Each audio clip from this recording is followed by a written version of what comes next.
Welcome to Open Tables.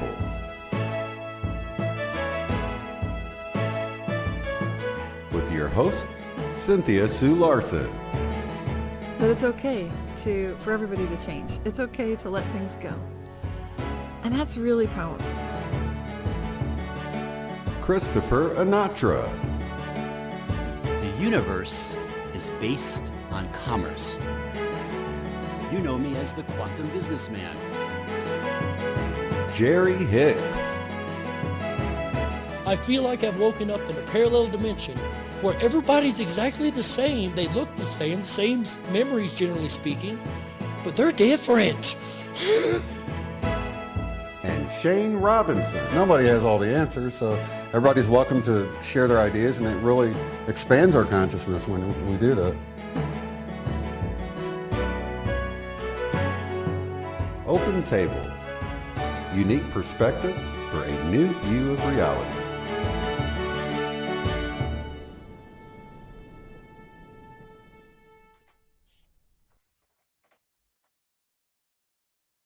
Hello, ladies and gentlemen, and welcome to our spooky Halloween special. That's right, I am Jerry Hicks, also known as the Dark Wolf. This is the International Mandela Effect Conference, Open Tables, Episode 10. We've got a whole lot of fun planned for you guys tonight, some spooky creepiness along the way, but everything Mandela affected, that's for sure.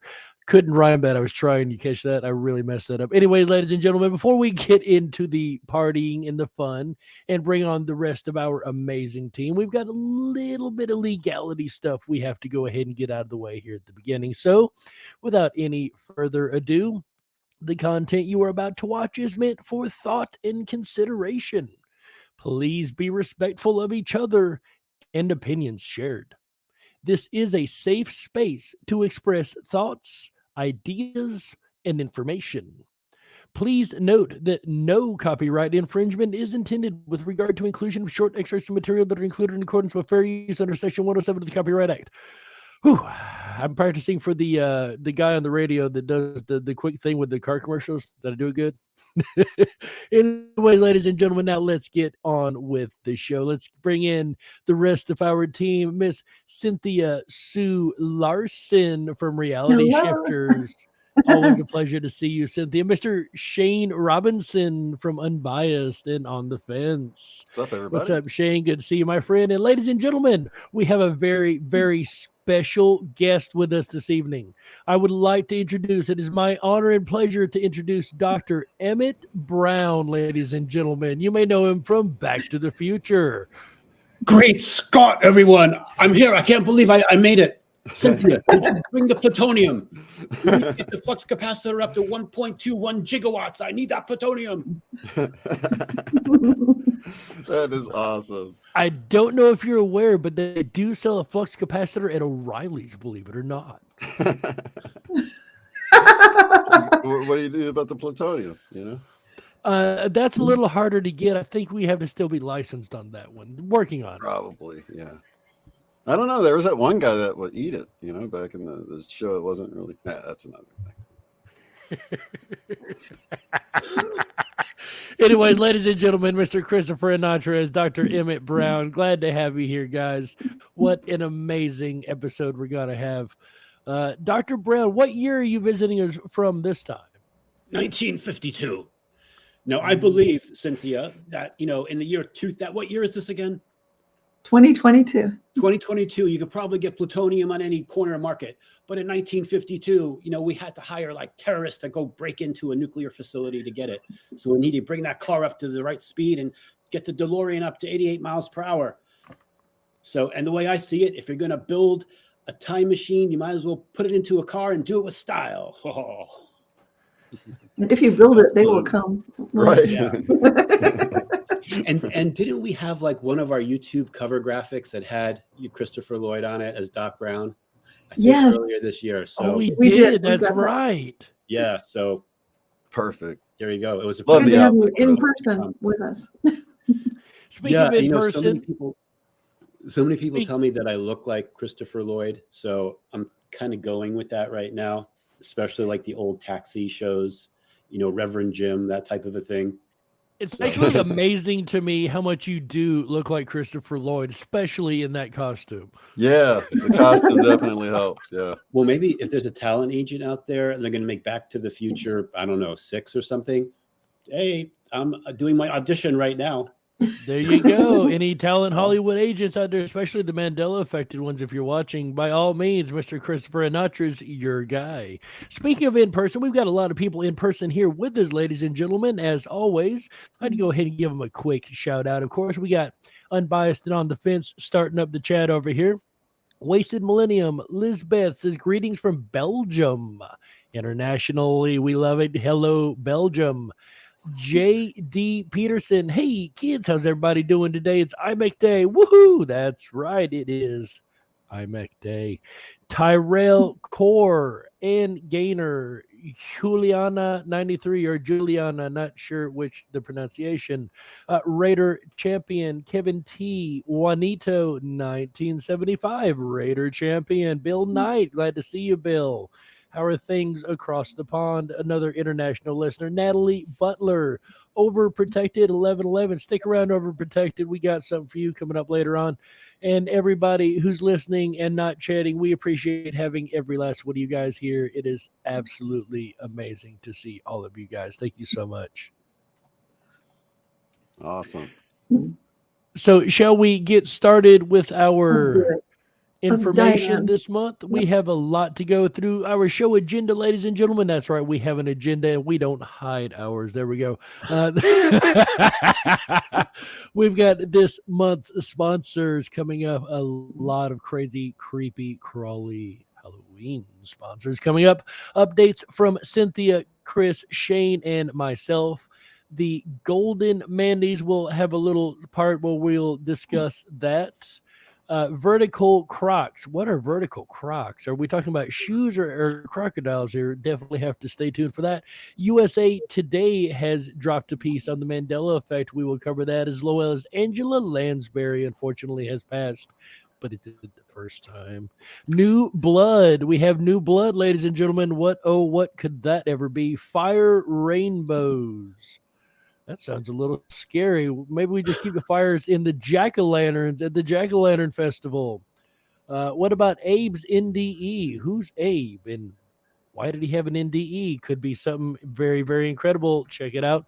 Indicator MEs. This is definitely a section you don't want to miss. Very important for all ME researchers. And, of course, the mailbag. And we'll finally end out with questions and answers. A lot to go over today, folks. Are you guys ready to hit this? Let's do it. Let's do it. That's what I like to hear. Let's do it. First but foremost, sponsor. No, before we get into the sponsors, go ahead, Heather, pull up the next slide. Shout out to our amazing producer, by the way, Heather backstage. She does an absolutely incredible job.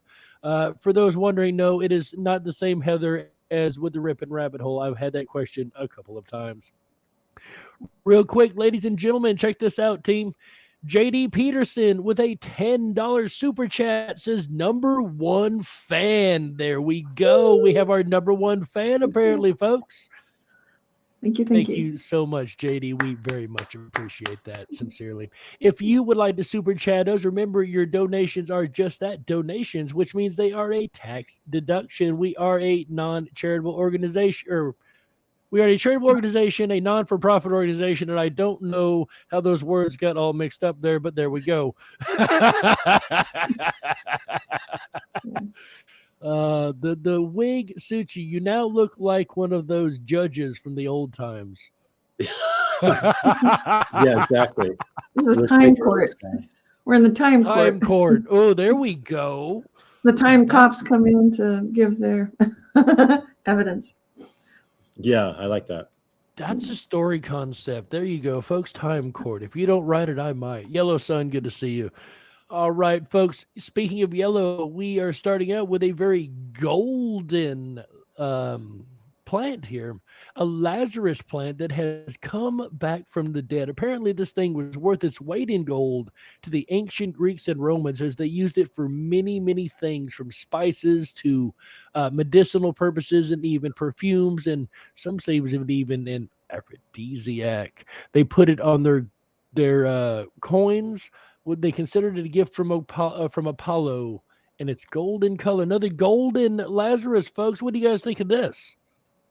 I think it's amazing that this one came back. So I think the Lazarus species are some of the coolest, but a gold Lazarus species to me is really has a special place in my heart. So this Sylphion has been considered worth its weight in gold, and for it to now be recognized as being back and alive, that there seem to be some living species, representations of living species of Sylphion that's growing right now. I think that's huge. This is big news. And I don't even know many plants that are on coins. So this is really first rate.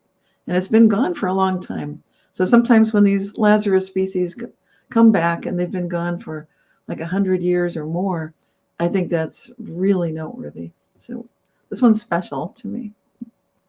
I like the fact that it's used for so much, from seasonings to medicines to perfumes, has so many amazing uses. Real quick, ladies and gentlemen, Overprotected 1111 dropping a $19.99 super chat. Thank Thank you. you Thanks. so much, Actually, this Sherry. is Bella. We'll talk about her later. Bella. Yeah. Uh-huh. And yeah, stick around, Bella. We got something for you at the end. Something very, very special you might enjoy. But back to our golden Lazarus plant here. So I love the fact that it's a Lazarus. You brought this up, Cynthia. It's Yes. been gone over a century at least. Yes. Absolutely amazing to see this come back. It's got so many uses to it, and it's golden color. It really goes with that golden timeline. Once again, we keep seeing this gold color show up, whether it be in plants, animals, whatever the case may be. Don't you agree, Do Shane? you have a video clip for this one? I can't remember. Do we I have don't a think we have a video clip clip for for this this? It was, I can't Centuries remember ago, now. in the ancient city of Cyrene, a plant named Sylphium was a highly sought-after herb, described as having thick roots, a hollow stalk similar to a fennel, 48 centimeters long, and having golden leaves. The plant was so important to the city that many of their coins featured a picture of the plant. This plant has also been reported to have had various uses, ranging from being used as seasoning for food to being used in perfumes. It also had medical uses, from being used to treat sore throats and indigestion to being used as a contraceptive.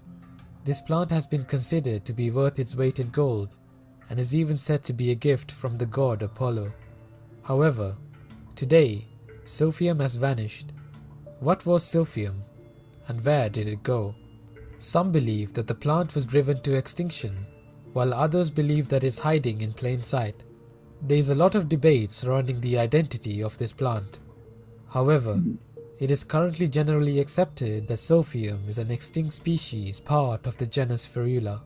Ferula narthex, Thapsia garganica, and Ferula tingitana has been raised as other possible identities of the plant. Both the Romans and Greeks struggled to farm the plant in captivity, as it refused to grow outside the narrow strip of 125 by 35 mile range it was growing on. Even though restrictions were placed on how much of the plant can be harvested, there was a black market for these plants. This led to people over-harvesting the plant, which is assumed to have driven the plant to extinction. One question that stumped many was why the plant couldn't be cultivated outside of the land it was growing on. Some have brought attention to the type of soil needed to grow the plant. The plant has been observed to grow better on disturbed soil, similar to purple loosestrife and poppies.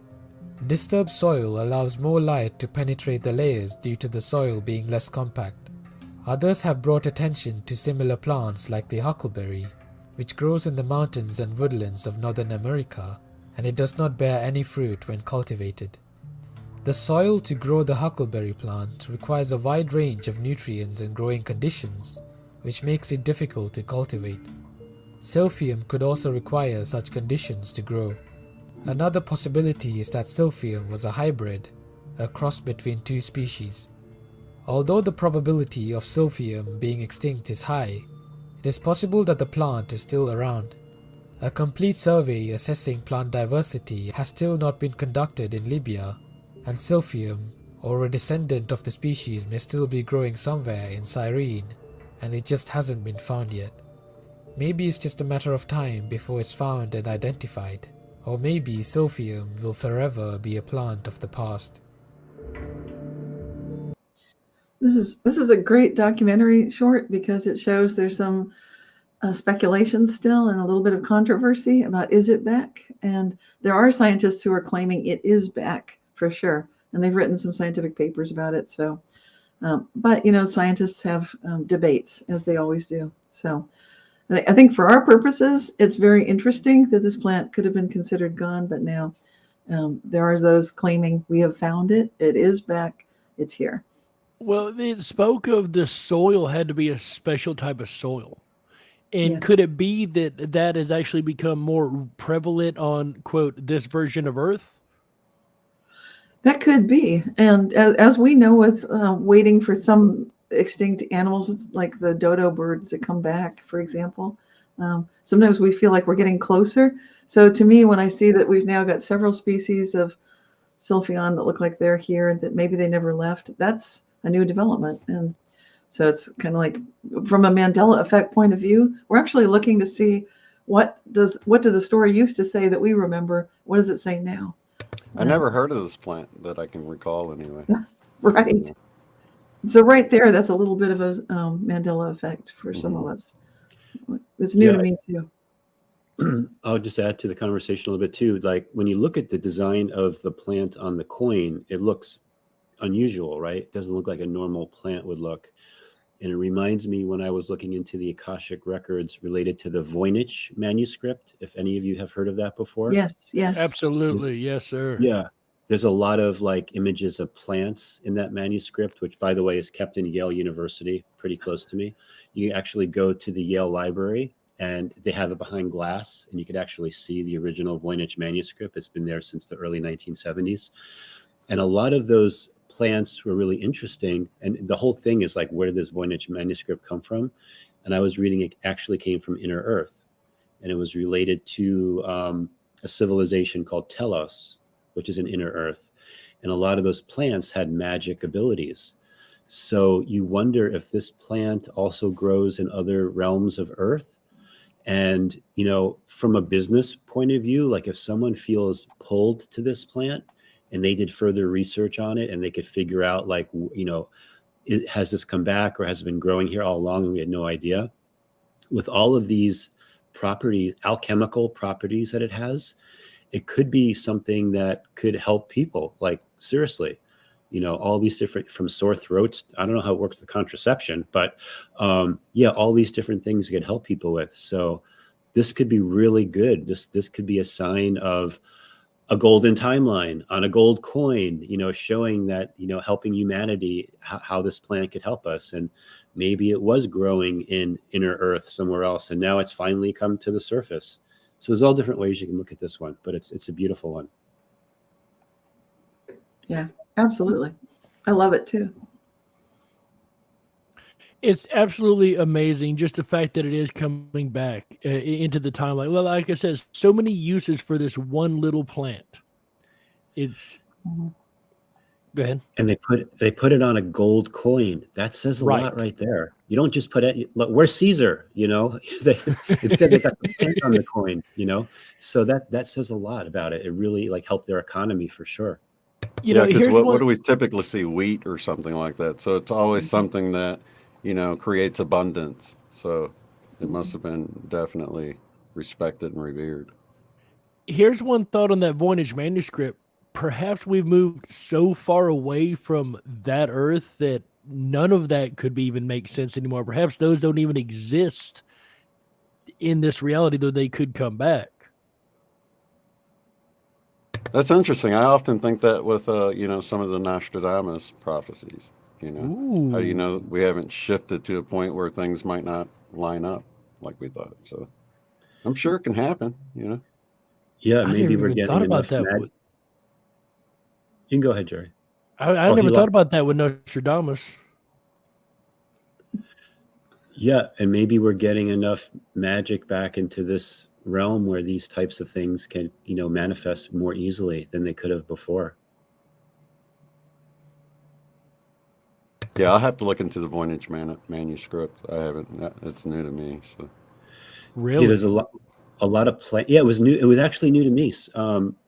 Like I had 6 months ago, I had never heard of it before, so it was new for me as well. But so many people are like, "Oh, I know all about the Voynich manuscript." I'm like, "Really?" It just blew right by my reality. But yeah, it's really fascinating. Lots of plants and lots of women in bathtubs. So yeah, it's very Now, interesting. that's a little disturbing. Before we go down a very dark aisle, as this is a Halloween episode, what else is new to me is all this rainbow stuff that we've got showing up. I know, not very Halloweenish, right? Unless you put the rainbows on something that's a little scary already. Slide, please, ma'am. Like a wasp.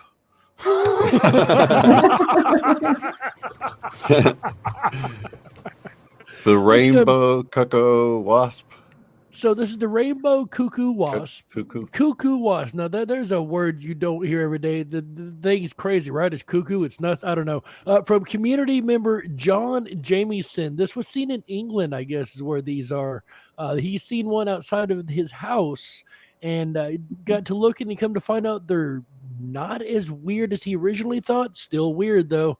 We've got the emerald. Somehow I put these in order and didn't even mean to. I'm sorry, we got the blue at the top here. Then we got the emerald on the bottom left. Then we got the ruby-tailed all the way across on the bottom right. Again, I didn't even, when I put these pictures on here and lined up the words, had no idea I had done it like this. So go me on that one. But what do you guys think? Rainbow wasps, they're really pretty. They're absolutely gorgeous as far as color goes, but I'd hate to get hit by one of these things. Yeah, when tasting the rainbow isn't enough, you can feel the rainbow, right? That's one sharp rainbow, my friend. Yeah, they're gorgeous. They seem futuristic, definitely. I take it as a good sign of resilience from the insect community because some people now are concerned about loss of insect diversity and species. But when you see the rainbow, to me, this is new. I don't remember rainbow wasps of any kind, let alone rainbow cuckoo wasp. So it seems promising, encouraging, and kind of like a sign of resiliency, kind of like we're here and we're going to continue to be here. So to me, and we need our wasps, we need pollinators. We think of them in terms of getting stung or not stung, but from an insect point of view, these are good creatures to be here with us. You know, they're pollinating, keeping fruit and vegetables, and well, I don't know about vegetables, but anything that has flowers that they pollinate is going to be benefiting from their presence. So it seems very hopeful. And maybe that's an Akashic kind of a read on it. Like the promise of the rainbow is that no matter what things may seem like, when we hear that species are vanishing or there are fewer insects, maybe not. Maybe that doesn't have to be the case. Maybe we'll always have the ones we need. And to me, the rainbow is a kind of a protection commitment. It's basically saying, we'll be here. We're not leaving. And I think that's a very big sign. Yeah, and I could add to it too. Now, I'm kind of speaking off the cuff here, but I believe I remember that there was Indian tribes or some of our ancestors, a cure for someone that had really bad anger problems would be if they got stung by a wasp. And the something about the venom in a wasp would help relieve someone's anger issues. So you wondering out loud, if someone were stung by one of these wasps, if it would do something, rainbow, chakras, resilience, if it may not be that bad of a thing, like maybe it could somehow help someone's chakra system to evolve where maybe it was being stuck for some reason. There's all types of ways you could read into this. But again, having another rainbow animal on the timeline is great. I was blown away with rainbow squirrels. So the rainbow wasps kind of add another dimension. I would have never expected to see a wasp that has all these colors. Yeah, a bit of venom says psychedelic trip when it stings you. Yeah, right. Exactly. All rainbows matter. Yes, all rainbows matter. Absolutely. These guys here, though, this is the one thing I can say. It does. I say a lot about nature and the creatures and how they don't usually fit in with the changes that are made to them. Now, flowers are very multicolored, so these guys being rainbow colored actually makes sense from a nature standpoint, from a development standpoint, as they would be able to maybe blend in a little more with their surroundings, from the greens to the blues and yellows and reds and the flowers. Yeah, like a camouflage. It almost looks like it could work that way, you know. Right. Like, this is one of the few creatures that I've seen do a color scheme that actually isn't against nature's best interest, if you will. That's a good point. That's a very good point, Jerry, because it's real colorful, and normally if it's, you know, one solid color, it kind of stands out. So. Right, like the white animals we've been seeing, or the solid colored animals that are like so unlike the rest of their breed that they would stand out like a sore thumb. White creatures in the forest, for instance, you know. But speaking of crazy creatures, we have yet another sponsor coming up. Not necessarily a creature so much as a plant.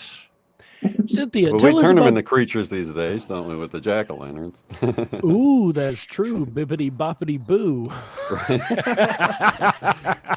It's magic. Cynthia, tell us about the golden pumpkins. Yeah, I heard about this from one of our viewers, and just in time for Halloween, we've got the golden pumpkins.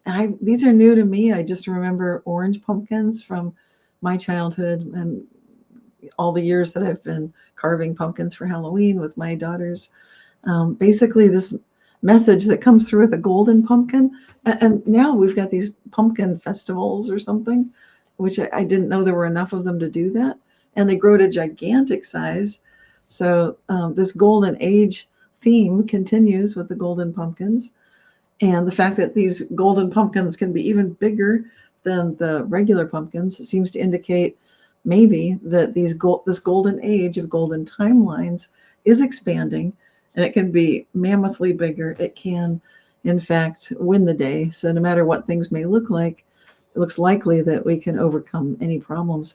But in the material realm, I'd love to hear in the chat on the live stream right now if people have seen, has anyone seen a golden pumpkin in your local market? I don't think I've seen them here in California, but apparently they're all over the place. So let's keep our eyes out for that. I like the message of hope and positivity. Yeah, I'm going to keep looking for golden pumpkins. I haven't seen one myself, but if you guys see one, let us know. Yeah, I wonder if they're better too for pumpkin pie, like what they taste like. That would be interesting. Is it more for the color for a jack-o'-lantern, or is it more for the taste? So now you got me curious. I love me some good pumpkin pie now. I want golden pumpkin flavor. pie. I love me a good pumpkin pie. It would look interesting. It would probably look more like it's lemon or something once you make it, wouldn't it? It's funny. Yeah, and by the way, too, about pumpkins, I actually made a video, and part of it featured pumpkins of all things, because pumpkins have to do with, believe it or not, related to time travel. And I'll get into that a little bit more when we have another slide coming up about these pumpkin festivals. But the shape of a pumpkin is actually the shape of a toroidal field. And I'm reading right now that these golden pumpkins have a higher vibration than the regular pumpkins. So I don't know how they would taste, but they might be better for you to have one in a pumpkin pie. Like I wonder if now you can go to the store and buy a golden pumpkin pie. And if the color looks a little bit different, that would really blow me away, because I'm in pumpkin land. I'm in the Northeast, New England. Yeah. So in the last 5 years, I've come across the white pumpkins, but I don't remember seeing golden pumpkins. Right. I've seen the white ones too, and they weren't that big. This whole thing of gigantic and golden, that's all new to me. And I don't know if this has been around for a while, but it seems like a Mandela effect, because it's just out of nowhere. It's interesting but not totally nowhere, because there are these events where they honor these golden pumpkins, and that's surprising to me. My apologies, Cynthia. It's amazing that you brought up the toroidal field, because I never even realized till now that a lot of the gourds that have those lines through them, those would be the same field lines as a toroidal field, around and then back up through the middle. I'd never even realized that. Yeah, and if you think about too, like in the Cinderella movie, when she turned the pumpkin into, she used her magic wand. Let's say plasma came out of the magic wand, and she turned the pumpkin into the coach that took Cinderella to the ball to meet Prince Charming, and she had to be back by a certain time. Time and traveling, and you could start to read a lot into the humble pumpkin, and and they say that every pumpkin patch has a psychic pumpkin, and if you can find that psychic pumpkin, so some people, maybe you can use muscle testing or dowsing. Imagine making a pumpkin pie out of using the psychic pumpkin of the pumpkin patch. I think you get all these psychic upgrades. So that's something people should be on the lookout for. Just saying. I am anyway. It's like a treasure hunt in the pumpkin patch. I love that. Yeah, exactly. And for those that are sensitive, there you go. There's your challenge. Find the psychic pumpkin in the patch if it hasn't been picked already. Exactly. There you go. Or you can just, eat a bunch of pies and, play your numbers like it's the lotto, right? Exactly. Is this going to be the pie? That sounds like the way I like to play it, Shane. Right. Have a little As long as pie we have a party, whole yeah. bunch of pies and let me have at it. There we go. Absolutely. My poor sugar would be in bad shape, let me tell you. Anyway. Pumpkins matter. Yes, all pumpkins matter. Yes, they do. Yes, they do. What else we got here? I haven't seen anybody say anything about seeing them in their local area. Things are bigger here. Puff the Magic Pumpkin. Yeah, I don't see anyone who said they've actually seen these in their area. Never seen these before, says Tyrell Core 1967. Puff the Magic Pumpkin, says Bit-a-Bitum. Oh, I love it. Ann Gaynor says she has passion fruit suddenly in their front yard. Haven't tried it yet. I'd be a little worried to try random passion fruit in my front yard. I probably have it tested first, right? So passion fruit would be good for a picnic. And one thing you get with a picnic, every picnic, is you got those little invaders that come in. But how would you like it if those little invading ants walked up to you and kamikazed themselves and exploded? Suicide ants. What do you think of that? Is that creepy? That's creepy. That's creepy. That's You're not creepy. going I to think tell we me can that all exists, agree. are you? Oh, my God. I have, Exploding goo unfortunately, ants. I have to tell you, yes, sir, they do exist and have been known as science for over 100 years. Yeah, this one's really interesting too, because the way they squirt out their goo is they stick their butt up in the air, and that's the warning. So if you don't back off, then the next thing that happens is the yellow goo comes out, and yeah, that's the way that they use to protect the other ants. And it's such a for kids and stuff. This is like one of those things that they would find funny. You wonder, like, I don't know of any like movies or cartoons like that movie Bugs. Is it Bugs Life or something like that? That would be a fun toy, huh?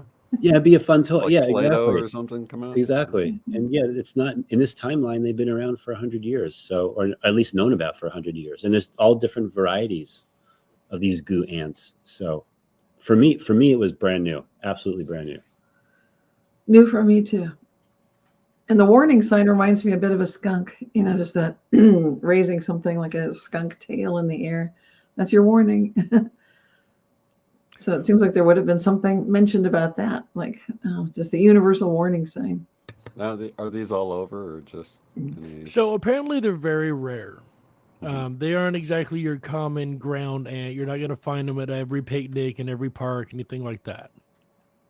I can't remember where they said they did find them at. I apologize. I had a whole lot of information going through last night. I think it was Indonesia. I haven't seen them in America, so it's not like a North American thing. And they're somewhat rare, but still, just the fact that they exist would have been interesting. This would be a favorite animal for kids to report on in school, gross everybody out. The exploding goo ant. Right. That would be a book report I actually would not have minded doing. Yeah, right? That's fun. Just for the shock value. You would think they would at least get it mentioned by a science teacher or something for the abnormality of what it is, right? Right. Now, is there a video on this one? I can't remember. There was a video on something. I do believe there is a video on this one, Cynthia. So brace yourselves. When confronted by an enemy, Southeast Asian exploding ants do exactly what their name implies. Ignored for decades, researchers have completed a detailed survey of these enigmatic ants, discovering over a dozen different species that fit into this group, including one that's completely new to science. Confronted by a threat, a miner worker can deliberately rupture its abdominal wall. The ant doesn't literally explode in a Michael Bay movie sort of way, but the desperate measure causes a sticky and toxic liquid to pour out from its bloated glands that's capable of killing the intruder. It's a final fatal act for this exploding protagonist to deploy this form of chemical warfare and protect the colony. Scientists call this autothysis, a suicidal behavior that's also been documented in some termites. The results of the survey, published in the science journal Zookeys, identifies 15 separate species of exploding ants. That one looks like its face exploded. That was weird. Well, But there you perfect go, position ladies. for our Hollow Spooktacular episode. Yes. Right. Very spooky creature indeed. There you go, ladies and gentlemen. The exploding ant. And I would say this was the creepiest thing ever, except I think the next one might challenge it. It's the creepiest thing ever until you get to the next creepiest thing ever. Like our next slide, which is the Australian cockroach.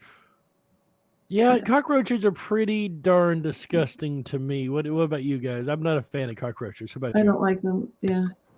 Yeah. And this is a Lazarus animal, so it's good to talk about it. And this one's been extinct for over 80 years. You And know, so that is one animal that could have stayed extinct, and it probably would not have hurt my feelings none.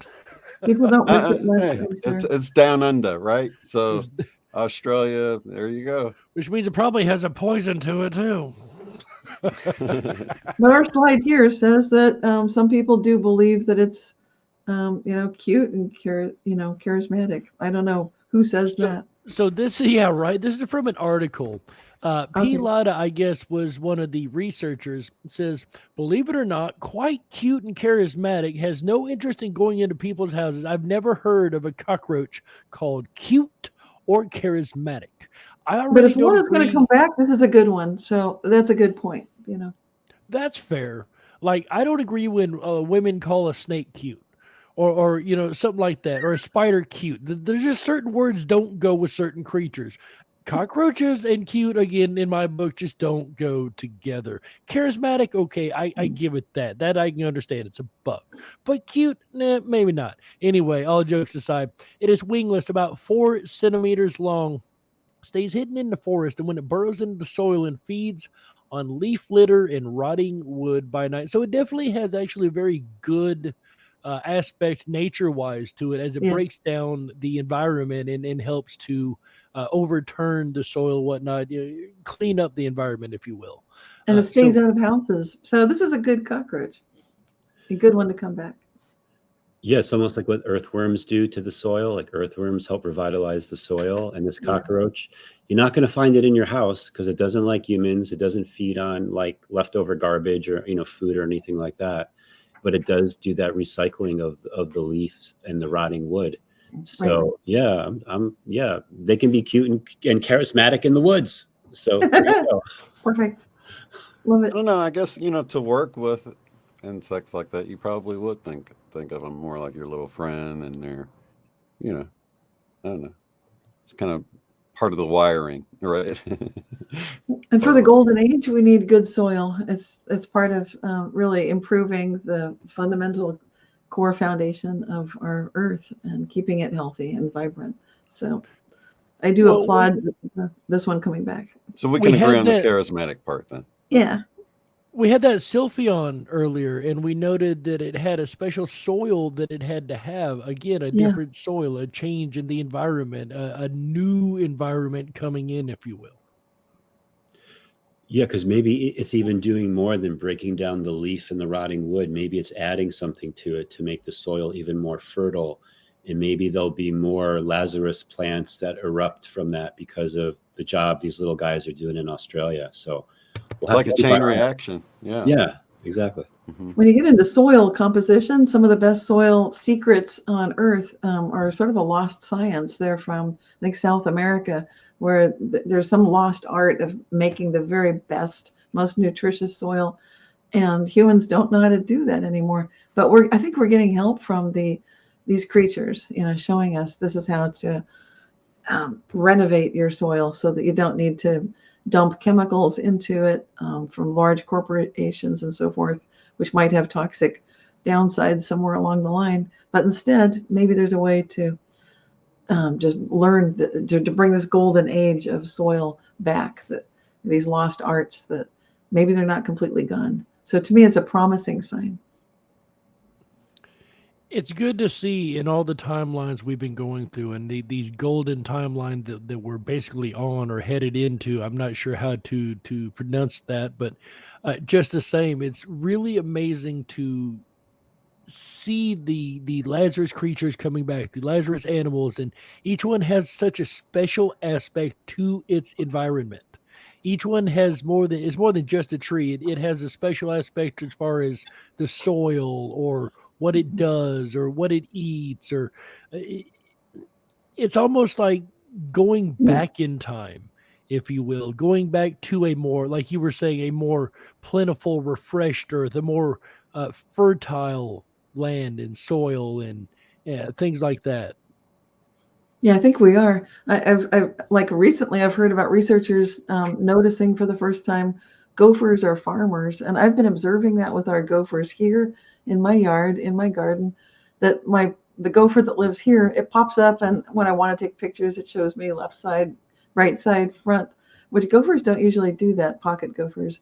And also my gopher has brought plants into my garden that weren't here before, including the great mullein plant, which is, you can make a tea out of it and it heals the lungs and so forth. I know these animals are helping us. And the fact that, for example, pocket gophers are now, just last year, acknowledged these are farmers, the only animal besides humans, they're farming. And I think we're going to see more and more of that from scientists who are just going to be amazed. Like, these animals are doing a lot more than we thought they were doing, and they're doing it with intention. Like, I have no doubt that my pocket gopher is bringing these. It also brought self-heal, another healing plant, into my garden as I was getting over long COVID. I'm just pointing this out. Gophers take stuff. They don't normally give it, right? Well, people may think, yeah, I know. Our gopher has, because sometimes I'll figure these potatoes are gone. I used to put them by the compost pile. And then it was the gopher, it would come and clean everything out. Because for a while, it's like, oh, good, the potatoes are coming back, leaves are coming up, and then, whoa, something got to all of them. But I know it's a pocket gopher. But then it brings things back, too. And I think that's what's important. So neat. And it shows a concept of give and take, and a higher intelligence than that of what would be considered for a gopher. You know what I mean? Absolutely. And even a little lowly cockroach like this one. Absolutely, and it's giving a whole lot back to a world it is back to. Ladies and gentlemen, another Lazarus creature on the golden timeline, the Australian cockroach. Go ahead, Shane. Creepy, crawly, but not as creepy as where we're going next, huh, Jerry? They just keep getting creepier, man. Now, this isn't a little bug. What makes this more disturbing is that it is so big. Slide, please, ma'am. This is the harpy eagle. Chris, have you been playing with costumes again? Yeah, right. Exactly. When you look at it from a distance, it looks like a man with a mustache and two weird antenna things. A black dress shirt and a tie, a gray tie. It looks like I can see the collar. Let me tell you, getting Chris up on that tree was a challenge to get this photo. It was. I'm kidding. I'm totally kidding, folks. That's wild. Wow, that would be spooky to look up and see it looking right back at you like that, you know. And I don't remember harpy eagles that are this big. It may not be quite. It's not as tall as like Chris, but how tall are these things? They're like 4 feet big, tall, or something like that. So I want to say it's like 5 to 6 foot. It looks like a human in a bird costume. It does look like that. It almost looks like a cross between an owl and an eagle a little bit.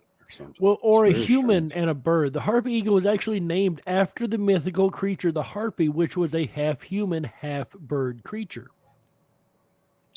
This is from Brazil, and so maybe it's people from Brazil might recognize it, but it's not something that I saw I can pictures tell of by the before. mustache. Right. I'm just. I think I first heard about this one like about a year ago, maybe. So it's really new for me. This one is new to me too. I hadn't really heard a whole lot about it. I'd seen a couple things across the YouTube, but nothing really, you know. I'm trying to find the height of these things.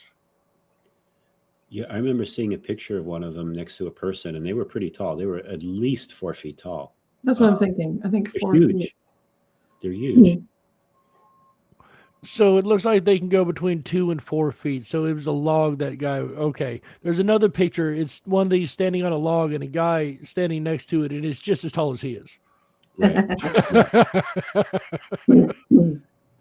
So It's a bit this is creepy. this is again. It looks like, and there's other pictures if you are able to go look online, where this thing literally like stands up and looks at you and looks like somebody in a costume, like straight up. You cannot really believe what you're looking at, and even here it almost looks like a neckline right there, right? Yeah. It does, yeah.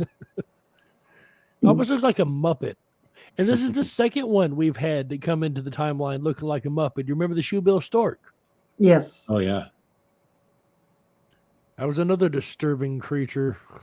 I think the next one's even worse than this one, though. Yeah. Is this Mothman? No, this is Birdman. This is not Mothman. Waste of Millennium says, almost look like a giant moth. Is this Mothman? No, it's Birdman.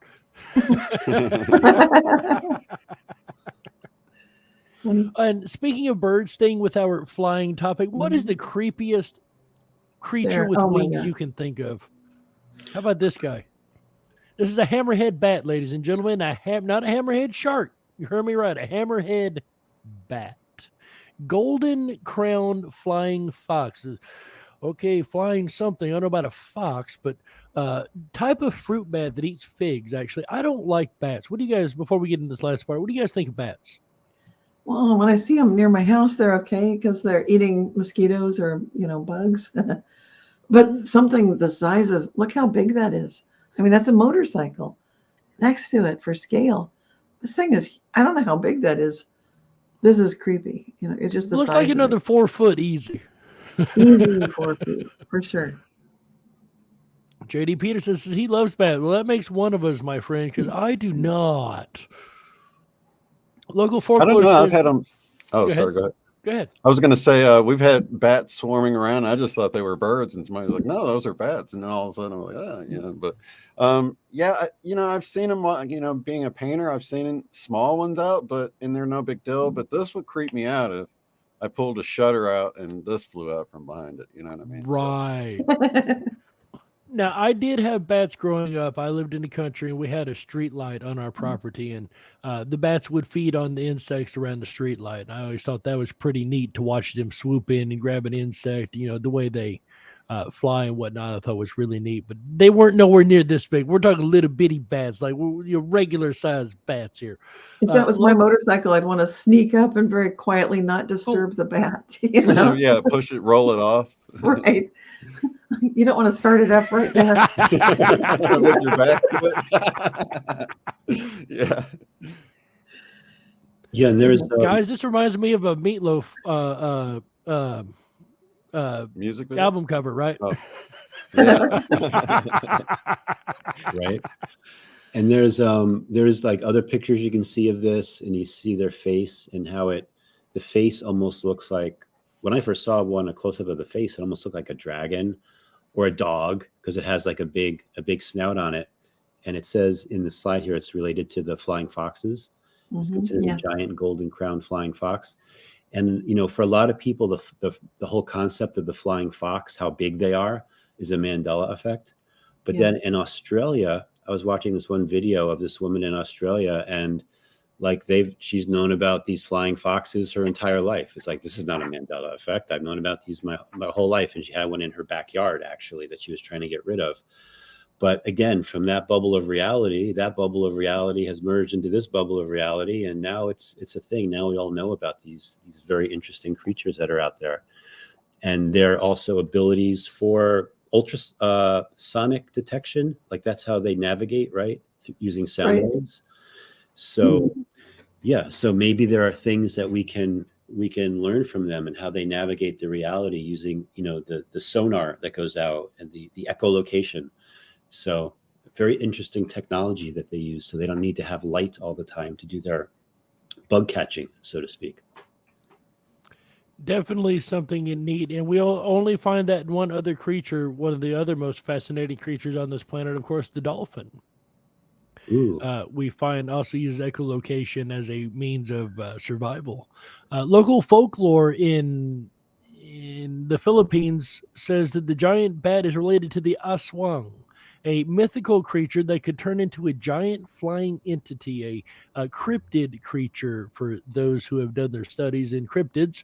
I'm sure you've heard of this one. However, this animal is quite harmless, except if you're a fig, then it might be a little harmful.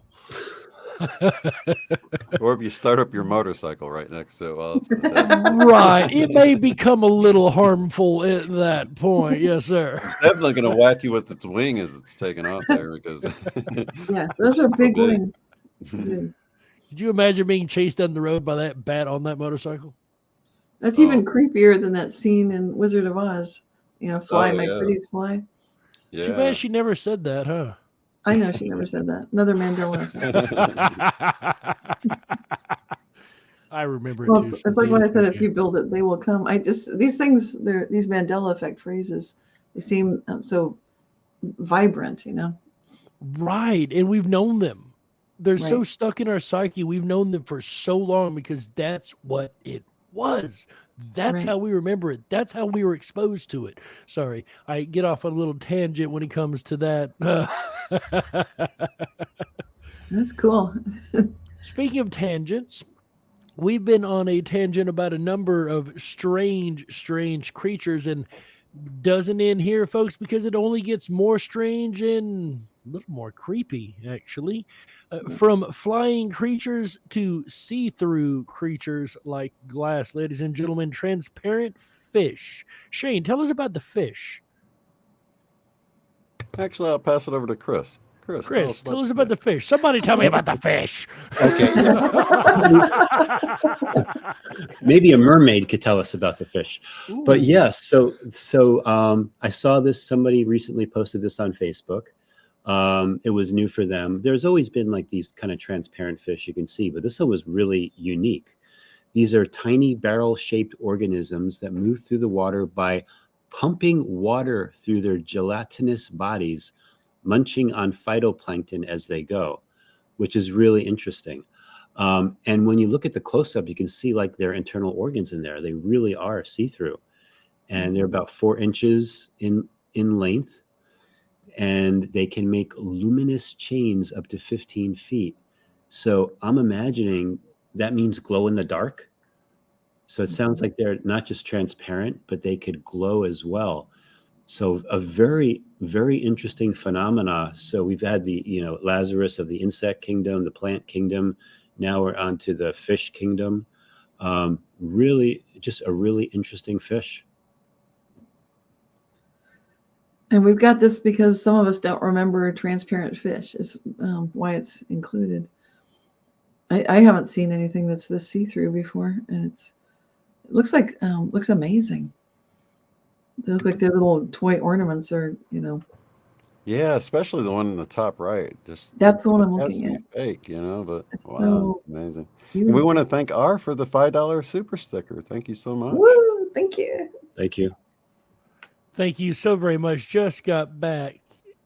R, give us money again. Are you kidding me? Number one says bravo. He gave us a $5 super chat. Or they. I do apologize. Gave us a $5 bravo sticker, and then dropped on down and give us a $10 super chat. Says love and light to all of you. Love, Rosie Quartz. We appreciate it Thank you, Rosie. very much. Thank you, Rosie. Thank you, Rosie.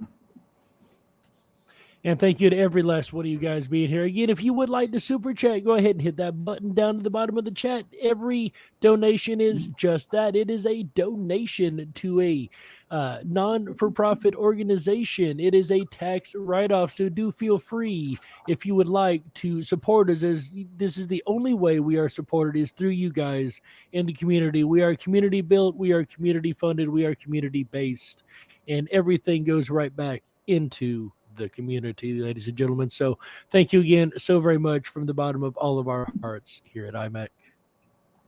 Yes. All right. With that said, where are we? Are we still talking about these clear fish, or did we finish? I think we're ready to move on. I think we're ready to move on. So these are a little creepy to me. I've never heard of these aside from what I thought was a joke Facebook post at the time. Apparently it wasn't as much of a joke as I thought it was. These guys are weird. I've never caught one of these, but we're going to have to go through and do a whole new episode one time on glass sponsors. There are a list of glass creatures, see-through creatures like this now. Really, really strange. Very cool. All right, ladies and gentlemen, and that is all 8 sponsors we have for our creepy Halloween Spooktacular. I'm not sure if a wolf's supposed to talk like a werewolf or not. That was a little weird, but or a wolf's supposed to talk like a vampire. Apparently, I can't get my words together today, guys. Anyway, folks, how has everybody been doing this month? Have we had a good month, folks? Yeah, it's been good. Very good. Very Yeah, good. it's gone by fast. Man, hasn't it though? I lost October for real. Like when it comes to work, especially, I'd look up and that'd be the 13th, and I'd wait. What I thought was 3 or 4 days, look up, it's the 27th. Wait a minute, where did I lose a week here? Time's been flying by. This whole month really went quick. What about you guys, Cynthia, Shane? Did it go quick for you? Yeah, it's gone really quick. I feel like should I go through my little announcements or what's happening? So let's do it. Cynthia Sue Larson, your turn. What's going on in your world? Well, I just finished a project. It was a summit, Money is Creative and Divine, that I put together with Natasha Senkovich and some other people, and that came out. And it's happened now. But sometimes I do events like that, and I announce them through my newsletter, realityshifters.com. And then the other thing that's coming up that I'm excited about, I just completed a podcast interview with the author of the book, Meaningful Coincidences. He writes for Psychology Today. His name is Dr. Bernard or Bernie Beitman. And I don't know that he would be as into what we talk about here, but he is into synchronicities, serendipity, coincidences. And I'll be coming out with that podcast in the next couple of weeks through Dream Vision 7 Radio Network, who is one of our IMEC sponsors. And I'm looking forward to that interview because it was super cool. The coolest thing of all is that he's noticing with coincidences and synchronicity that one of the driving or the factors involved, people that experience the most synchronicity would tend, besides having a lot of emotion, because emotion tends to bring it on, need, like if something's happening and you need something, you got a lot of emotion, good or bad. The other factor is self-referential thinking.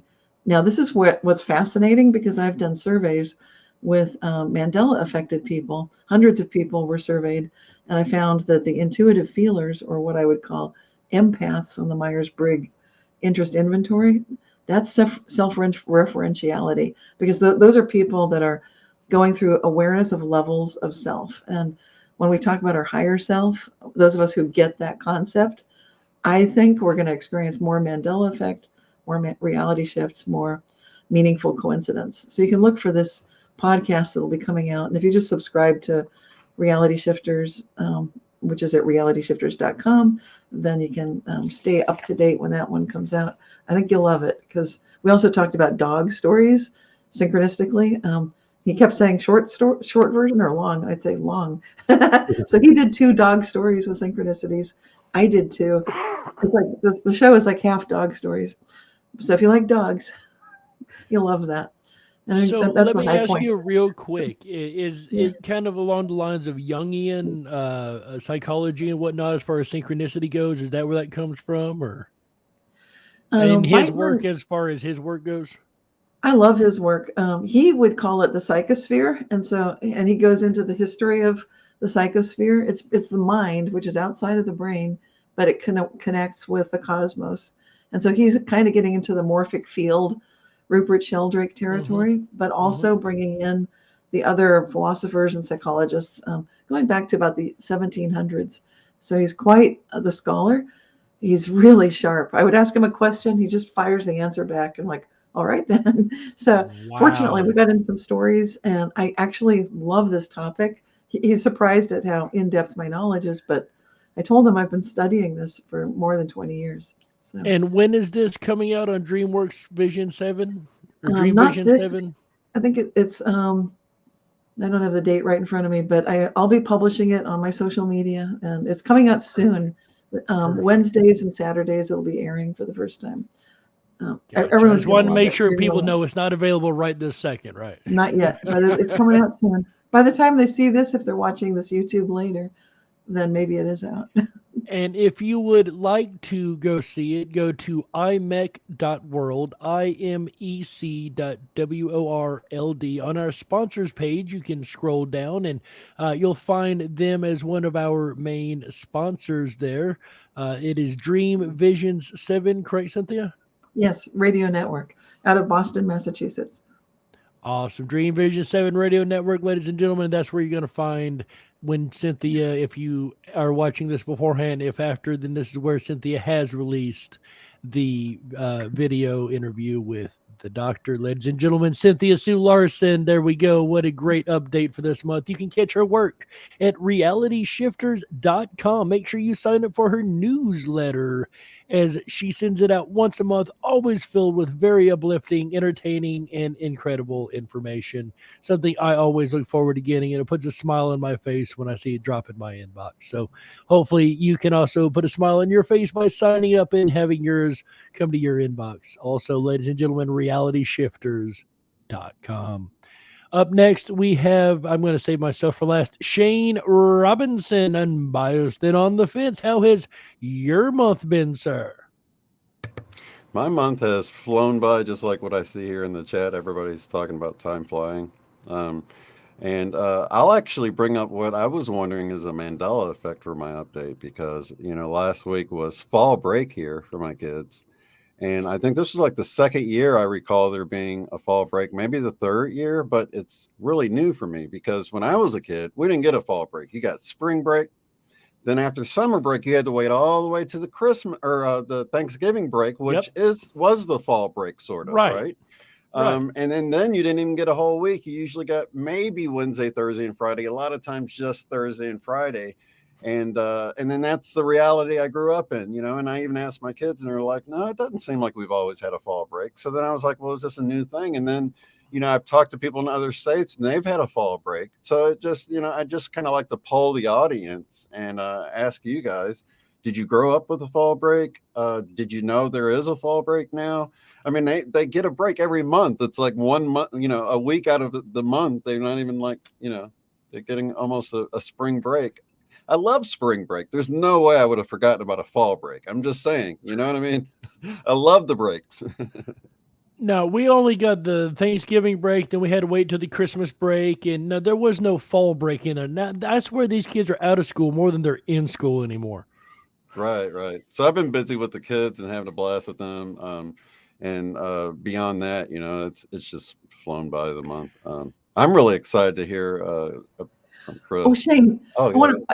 I want you to mention the thing that you brought up in a video with, I forget who it was, but you guys were talking about how people are getting these reminiscences. It's like you're back in your childhood, Oh yeah, it's like a feeling. Yeah, Michelle and I did a video. You guys can go watch it. It was last week, I believe. But we were discussing how you get these feelings of, for me anyway, I had this memory of opening a Folgers can, which is a Mandela effect. How weird is that, right? The spelling of Folgers, not having the Dina.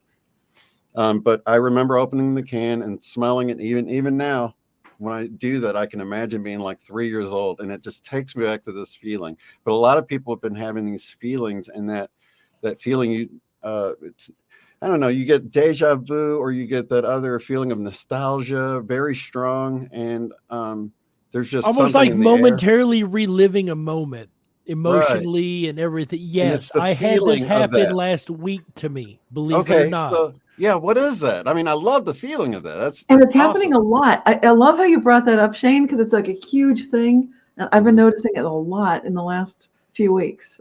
Wow, that's amazing. So that would be interesting to get, people's feedback on that as well. Have you been having these sort of feelings of nostalgia that, just like in the air, or tied to a memory, or not even maybe tied to a memory? Sometimes you just get the feeling and you can't put your finger on the memory itself. So it presents itself in different ways for me personally, Mine was but very much tied to a feeling. And Shane, you get some answers in the chat. Autumn Guild says, I never had a fall break except Thanksgiving and the day after.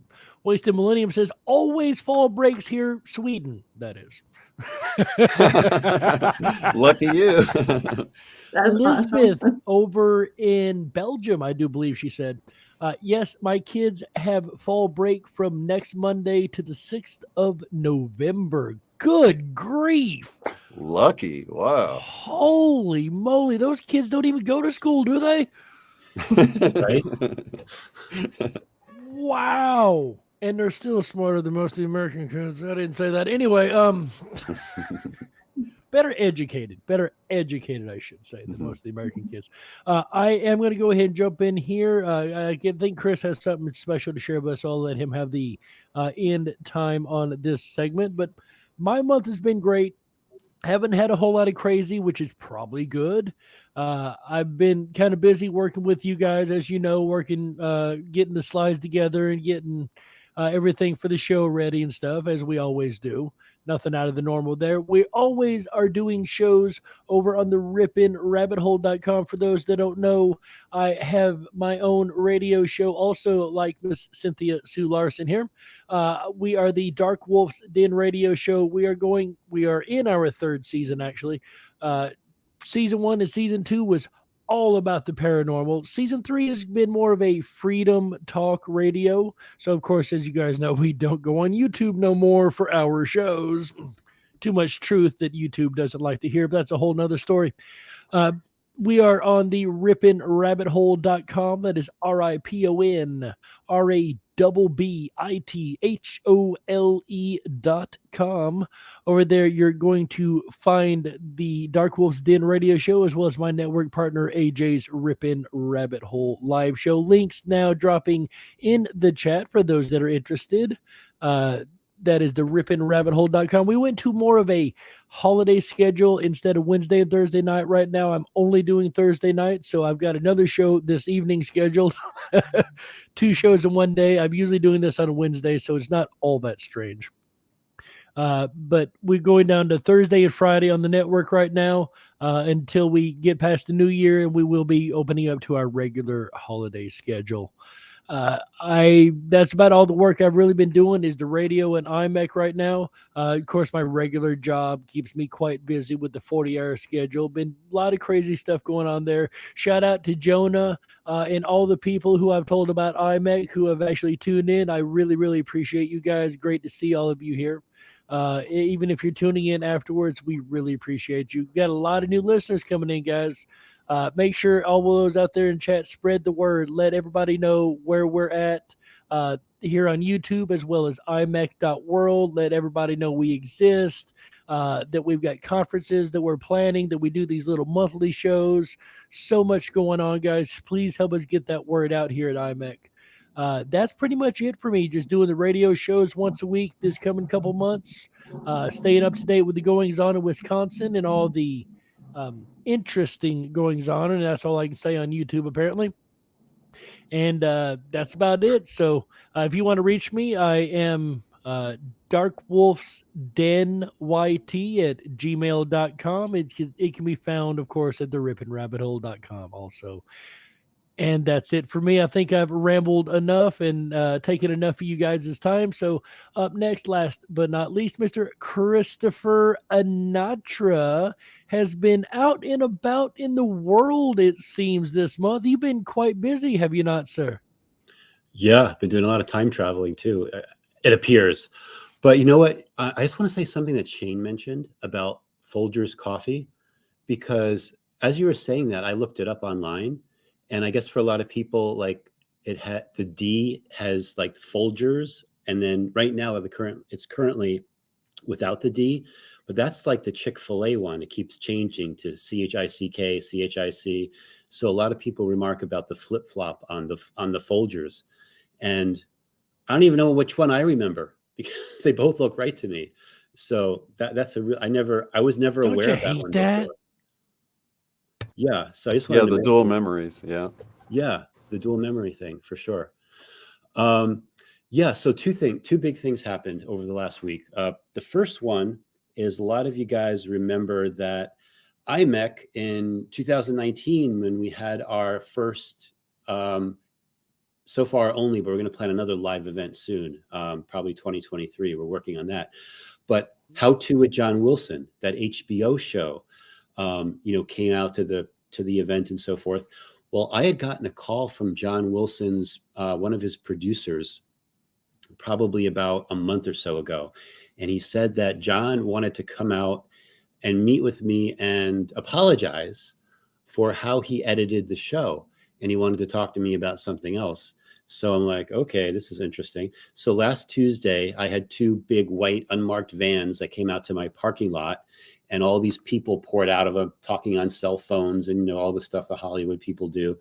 And I had a meeting with John Wilson, and I was trying to make part of it funny. I actually wore my Doc Brown costume, and I had this little whiteboard presentation I made for him, like I was going to be Doc Brown, telling him about disturbances in the time continuum and all these things related to these Mandela effects, that people in show business might be aware of. And we do have a picture, if Heather has it, of the whiteboard that I set up. But basically, I went to go through that whiteboard with him. Yeah. So, and these are all things we're all familiar with. 1939, Wizard of Oz, Scarecrow carries a gun. 1953, Marilyn Monroe becomes really popular, but now her birthmark has moved from above her lip to on her cheek.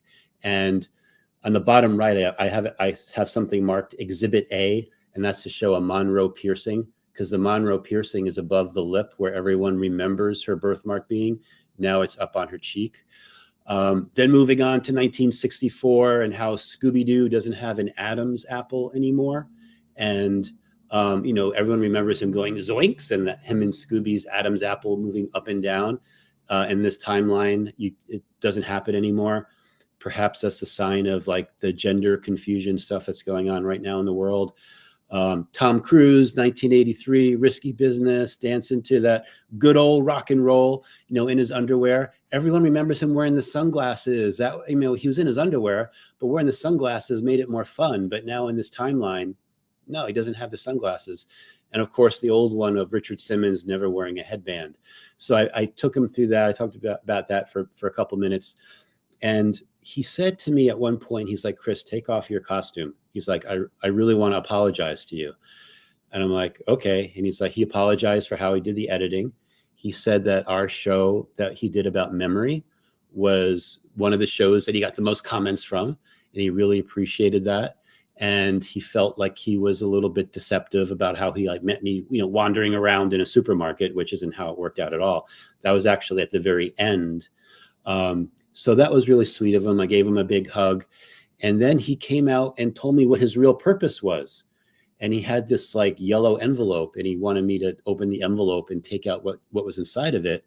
And it was pictures of the Titanic and its sister ship, the Olympia. So he was talking about, he's doing it. They got renewed for another season, and they've actually been filming since February of this year. And for episode 5, they're doing something about conspiracies, and he's focusing on the Titanic, and he wanted to know my opinion about the Titanic and what happened in 1912 and J.P. Morgan, and could have J.P. Morgan switched out both of these ships. Now, this is really synchronistic because I want Cynthia and Shane maybe to mention, because just like weeks before, you Yeah, guys are bringing up these two ships, right? we totally were. We were sharing information, and Shane was saying like, "Oh, I was tracking this with the switcheroo that happened," and we were sharing links to videos, links to information, diving into this whole conspiracy theory that those two ships. There's a lot of evidence to suggest they were, in fact, switched for insurance purposes, and like, I'm not going to go into the detail. But what's interesting is Shane and I were bringing it to the attention of this group, with you and Jerry, especially you, Chris, because I remembered you'd done something about, you had a video with the quantum businessman exploring, but I should turn it to Shane too. Yeah, we were actually wondering, if there was a Mandela effect element to the whole thing, because, Yes. I feel like a lot of Mandela effects are sort of like revelations of truth. And this seemed like it was bringing out the truth of what happened with the Titanic. So I didn't remember. Apparently, this has been out there for at least 10 years, wasn't it? Like, I forgot the year, That's 2010 or that's what 11. that's the Mandela effect part right there. It's like, Right, exactly. and I didn't know that this was going on. It's all, the first I'd heard of it was when Chris did that video, Yeah. talking about, that was the first I'd heard of it. What about you, Shane? Yeah, just recently is when I heard Yeah. of that, but apparently I would think I would have come across it because Yeah. it's been over a decade, I think. Right. Yeah. But the other funny thing is, Shane and I are bringing up this whole conversation. We're diving into it, unbeknownst to us. That's the whole reason that John Wilson's coming out to talk to you. Yeah, that's the So- synchronicity in it all. It's so cool because it's like we're emailing about it and then that happens, right? But that was the big thing we were emailing about, which doesn't even relate to the show here. Yeah, it's mind blowing. Yeah. Yeah. Yeah.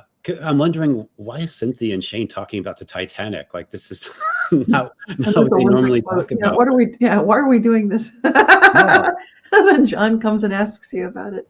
Yeah, exactly. So I was able, I probably talked to him for 5 minutes. I'm sure when the show airs, they'll bring it down to 30 seconds. But I was able to talk to him about J.P. Morgan, these type of concepts, the hairball of timeline concept, what happened in 1912, other news reports where the Titanic, everyone lived and it was towed into port for repairs, and there were a big solar storm that day, and how the navigation was off on the ship. They were supposed to be on the extreme southern route, and it turns out they were on the extreme northern route, and how the navigation officer, who was one of the people that, suspiciously lived through the Titanic, he was actually able to give his testimony in court to say that they were always planning to go on the extreme southern route. They're supposed to be nowhere near those. So I was able to talk to him about a lot of cool things. So we'll see how much he uses. But yeah, so I thought it was great being on there again. Well, hopefully there's not going to be any more editing tricks, but for the most part, it was cool. And yeah, it worked out to be like a really great interview. So that was on Tuesday. And then on Thursday, I flew down to Orlando for this thing called the Galactic and Spiritual Convention. And all I can say, it was very galactic and very spiritual. It was like, it was a 3-day event. There were all these speakers, and I'll be honest with you, a lot of them are really, really popular, but I have no idea who they are. Like, literally, like, I didn't know who Alex Collier was, and some of the other people. I guess they have like many, many viewerships, but because I'm not so much in that world, I wasn't aware of them. So I had to watch some of their videos beforehand. But the big thing about it was not so much what these speakers said, although there were some cool things they brought out. It was the people that you would meet, that when you would go to these conferences, because I think a lot of people get attracted to go and like travel and go out of their comfort zone to go to these places because of meeting soul family, because sometimes soul family will be attracted to that. And I was like, when I was like reading like who's here, and I was reading like, oh, there's 14 different soul family groups that were represented there. And a lot of these speakers are what you would call flag holders for these different soul families. Like, they don't have to believe what they say, but they usually attract a certain type of people that just naturally get attracted to them because they're part of that soul family. So it was a great show. I had a time travel experience, crazy. I'll just say real quick what happened, but basically something happened to me, and then when I checked my phone's time was wrong. I took a screenshot of it. It said the date was October of 2003. Wow. And there were other people reporting the same thing, like their phones were getting reset and they couldn't figure out why. So spaceships, time travel, soul family reunion, all that kind of stuff was going on. Did And you then see any UFOs while you were there? I didn't, well, on the screen we did. And I was reading that at one point when the show started, there were 11 cloaked ships above us, mostly from Andromeda. And then it got to all these other species started coming in. It got to a point where there's like usually about 150 different ET star family above us. So if you believe in that kind of thing, it was like really amazing. And I was feeling the upgrades. On the Saturday night, I had my own little quantum businessman conference for about 2.5 hours and met some cool people there. We talked about Mandela effects. I actually filmed it. So I'm going to get that online at some point soon, so you guys can watch that. Be like you're at the show with me. But overall, like for me, like wow, the last week was crazy, and already it's almost like the end of October. That's so Sounds awesome. like you've been a busy boy. Oh yeah, and the time travel thing, like legit, like, and I don't want to say like what I think happened, but I think that there's a lot of like really positive things that happened. We said some of this in the we did a green room show. So if you guys are a Patreon member, we'll be posting that. I go into a little bit more detail about some of the stuff that happened. There's even more things I could talk about, but that would be a whole other show unto itself. So overall, it was a great experience. Yeah, there will be more. Yeah. I look forward to your Quantum Symphonies episode. Oh, thank you. Yeah, I'm actually going to be working on another one for before you go to sleep, related to insomnia, related to your dreaming bodies, related to having them be healed, having really good dreams. My dreams have been off the charts, by the way. Oh my God. And then remembering your dreams, because so many of us don't remember our dreams. So yeah, I'm working on all these different, I got so many things going on. So every month I'll have a more amazing update for you, but that's just some highlights from over the last week. And there was a coincidence too with Shane and I, because that same video I referred to, Shane, I was blown away that you were talking about dreams, and I just gave a talk for the Texas dowsers, the Lone Star dowsers, about dreams. So you did? Yeah. So it's on my YouTube channel. You've been so busy, Chris. I mean, I know I can barely keep up with what you guys are doing either. So Yeah, I missed it too. I'm gonna have to definitely go check that out. If I can find, or one of us finds it, like later, we'll have to put it in the description, because Okay. I mean, I definitely will have to watch that. Okay, good. Cool. Before we do get into the heavy meat of the subject, I would like to bring up real quick the Mandela effect polls. They have been switched over now. It is no longer voting for who you would like to see. We have our finalist ready, and we will have the link to that coming up probably on the IMEC.world. I don't believe we'll have it ready by the end of the show, unfortunately. There are 4 choices this year for the Golden Mandy. The first choice is, of course, Money Bags, 7603, whichever you remember. There is our very own Christopher Anatra. Our very own Mr. Shane Robinson was also nominated, as well as hopefully I get this right. Polls are closed. Stay tuned for nominees. Absolutely. And the psychology department of, who was it again? University of Chicago. University of Chicago. I'm glad you said that, because I almost said Harvard. So the University of Chicago Psychology Department, Moneybags, Shane Robinson, and Christopher Anatra are the 4 choices for the Golden Mandy, folks. Stay tuned to imec.world for the link to vote, and tell us who you think should deserve the Golden Mandy in the end, ladies and gentlemen. This is all by, for, and of you guys, and I can't wait to see what you choose.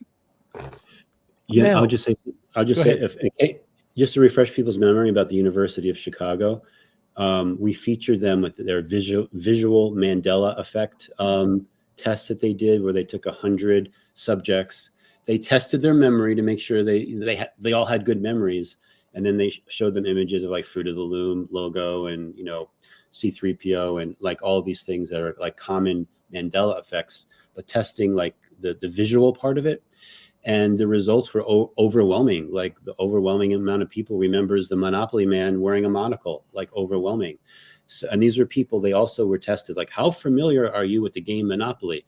So it wasn't like for people that, what's Monopoly, but people that knew it well or knew Pikachu's tail and blah, blah, blah. So to me, it was a landmark study. Of course, they're blaming it on false memories. And at the end of the study, it says, we need more studies to figure out why everyone has these similar false memories. It doesn't make sense, right? So yeah, so just to kind of refresh people about that, having someone that's kind of like an outside trying to debunk it, and it kind of backfired on them if they were trying to debunk it, but at least shows there's more to be studied. And that has always been in the paranormal research. The best way to prove something is to attempt to disprove it. That's been the way I've went in pretty much all paranormal, as skeptical as possible, because when you can't disprove it, you're only left with the proof that it must be true, right? Yeah, like Sherlock Holmes says, once you have eliminated the impossible, whatever remains, however improbable, must be the truth. Well spoken, sir. Well spoken indeed. I love that quote. And before we get into the rest of the agenda, it seems that we have something very special, last minute thing that's been thrown in here. So I'm going to turn it over to you guys and present what you have, guys. Yeah, so we have this video that was sent in by Bella, and we'll have more from her later as well. But this was about this monster that we're going to play a couple of videos, and I want to see what you guys remember, if this is a Mandela effect for you. And if when you look at this little monster, does it look familiar to you? So the question is, was this more than what it appears? Actually, the video is going to explain it all. So let's just roll the first video. Jesus in the land of Ta. Jesus in the land of Ta. Let's move away from tragic deaths for now and focus instead on a neat little mystery that somehow tapped into the internet's collective consciousness. Jesus in the land of Ta. The story begins on June 21st, 2017, when comedian Nate Fernald posted a picture of this pen on Twitter. Apparently, Fernald collects loads of vintage pens, but this one caught his eye. Although the character wasn't particularly interesting or well known, the strange, shaggy creature still seemed eerily familiar. At the time, plugging Jesus-related keywords into Google turned up virtually no search results, so perhaps the pen was just some quirky anomaly. Strangely enough though, Fernald was able to source more identical pens on eBay, and before he knew it, he'd amassed quite a collection of the peculiar little fellas. Surely this proved that Jesus was a character worth mass-producing rather than just some random one-off, but there was one hitch. None of the sellers could tell Fernald where Jesus came from. After expressing his frustrations on Twitter, it seemed Fernald had once again reached a dead end. Then on August 1st, someone replied to Fernald's tweet with another Jesus-related item, a sticker sheet. This time there were a whole host of characters, not just Jesus, along with the generic name, the Land of Ta. Soon, 2 more sticker sheets had turned up online, one showing the Women of Ta, where push-up bras seemed to be mandatory, and another featuring a group of barbarians and monsters. Surely this was enough evidence to suggest that the Land of Ta was some forgotten 80s franchise. Whether it was a cartoon, a video game, a board game, or a book series, Jesus had to have come from somewhere, right?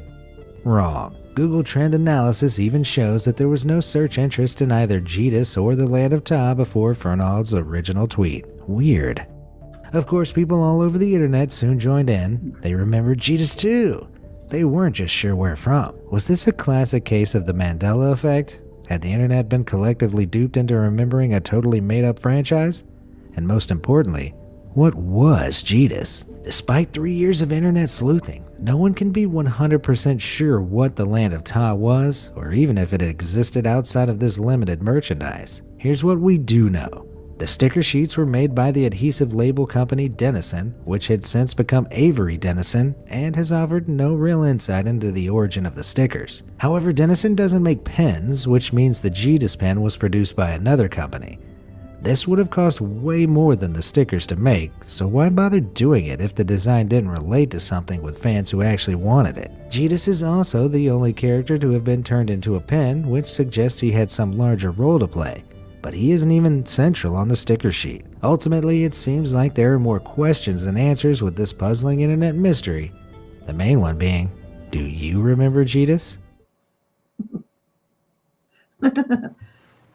So I would like to state I have not seen any of this beforehand. This is all new to me too, by the way, folks. So we all just watched that together for the first time. At least me and all of you out there in the crowd there. Wow, this is fascinating. What's up, Shane? Oh, no, nothing. I was just reading the chat, seeing if anybody. Go ahead. No, I was just reading. Nothing to read out loud.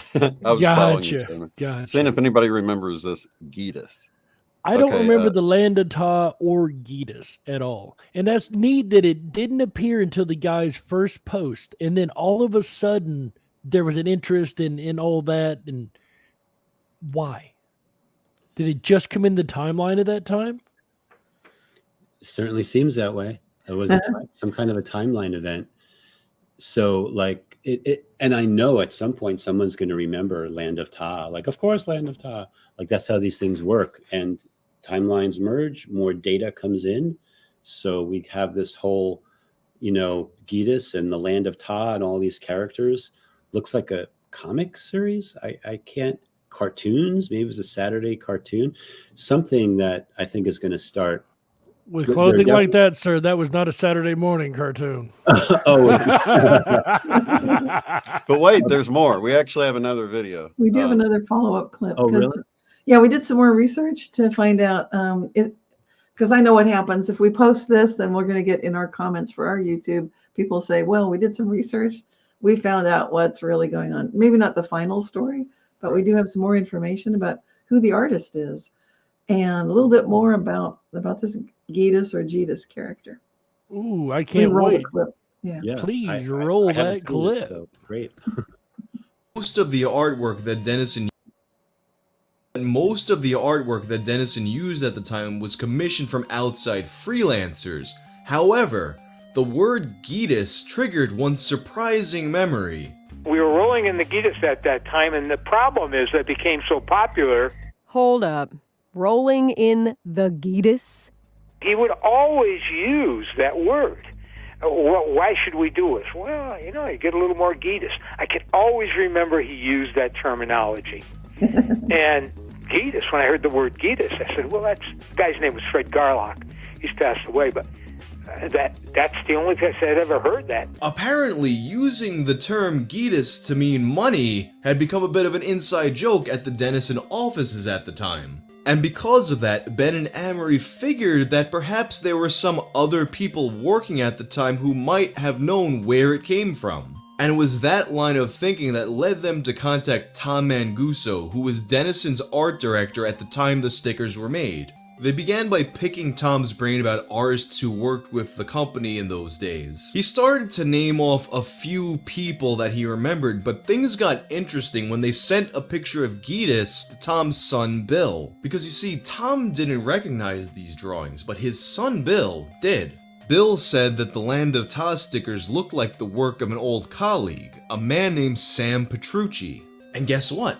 Tom recalled having at some point hired Sam Petrucci. And Sam Petrucci is an artist whose work you might actually be familiar with. He's most famous for having produced paintings for the original G.I. Joe packaging and promotional materials.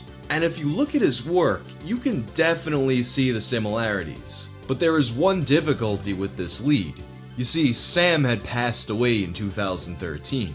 However, Sam Petrucci is survived by his 5 children. So the hosts of Endless Thread got in touch with them to see what they knew about their father's work. Amory is messaging back and forth with Sam's children for a bit, but then they stop responding and she worries that the trail has gone cold. But then all of a sudden, she receives an email from his daughter Linda. And the message from Linda says that Gitas is definitely her father's work. How did she know this? While going through her father's files, Linda discovered a folder labeled Dennison, And inside the Denison folder, there was the original sketches of all of the Land of Ta characters, along with some of the other sticker sheets that were found in the Framingham History Society's catalog.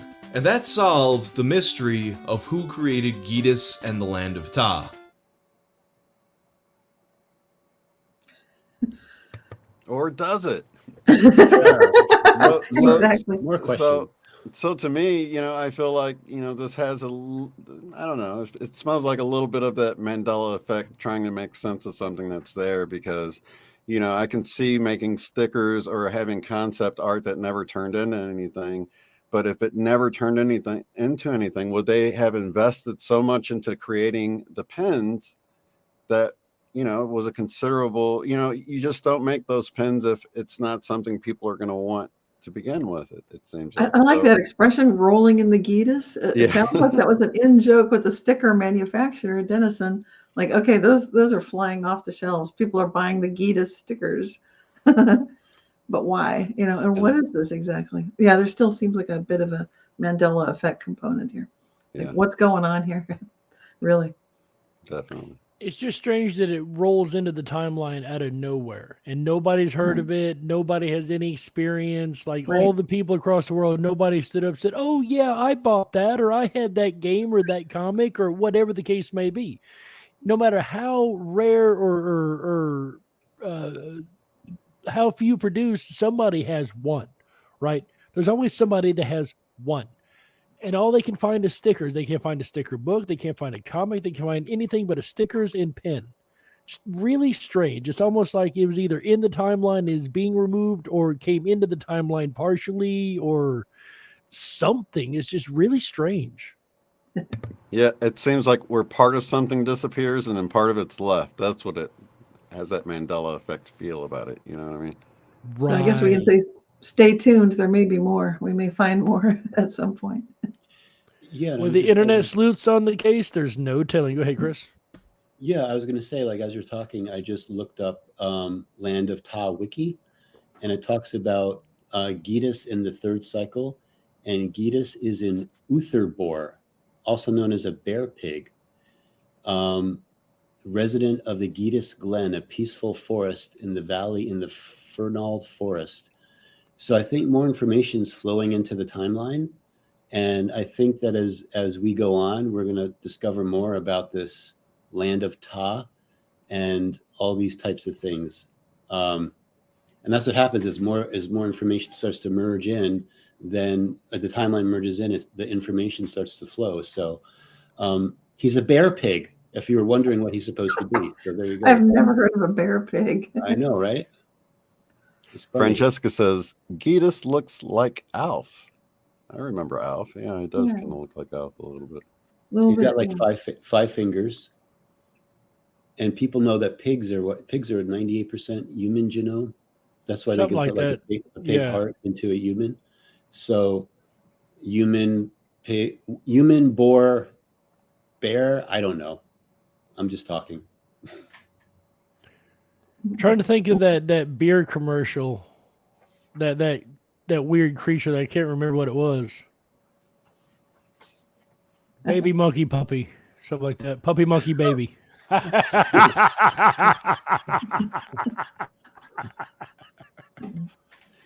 So definitely a strange creature, this Gidus. Go ahead, Cynthia. But it does prompt me to think about, when you talk about bear pig and humans and pigs being related, and then your update from the conference, Chris, it seems a little bit like some people might notice, maybe it's an evolutionary wink, like a hint to say, you humans, you're about to evolve. And maybe that was the fascination with Gidus and why people loved Gidus, apparently, even though most of us have never heard of Gidus before. To the point that it was rolling in the Gidus, but there's something going on, with this this evolution, this golden age. What's happening with humanity right now? So I think there's something gold big. Gidus pin on eBay UK, a gold Gidus pin, folks. Made of real gold. Oh my gosh! Wow. Yeah, I want to know who the other characters are. Like, what's going on in this Land of Ta? Who, how does Gidus fall into it? Like, is he the the good guy? Is he like, what is he? It almost reminds me of yeah. a D&D styled adventure. A what style adventure? Dungeons and Dragons. Oh, okay. That's kind of what it reminds me of. You know what I mean? With the different character styles and the characters that are there, things like that. Yes. Yeah, I can see what you mean for sure. Oh, I see. Bit of Venom said, like Al Gore in South Park's Man Bear Pig. Man Bear Pig. There's the one I was trying to think of. Man Bear Pig. Yeah. Thank you, Ben. I appreciate that, bud. But apparently Gitas has been around since when? The 70s? Is that true? Or I don't know. Yes, the 70s or early 80s. I'm not sure. Oh, 80s. Okay. Yeah, 80s. I don't remember this at all. Yeah. Yeah, I don't remember it either. That's totally new on me. Yeah. Gitas in the land of Ta.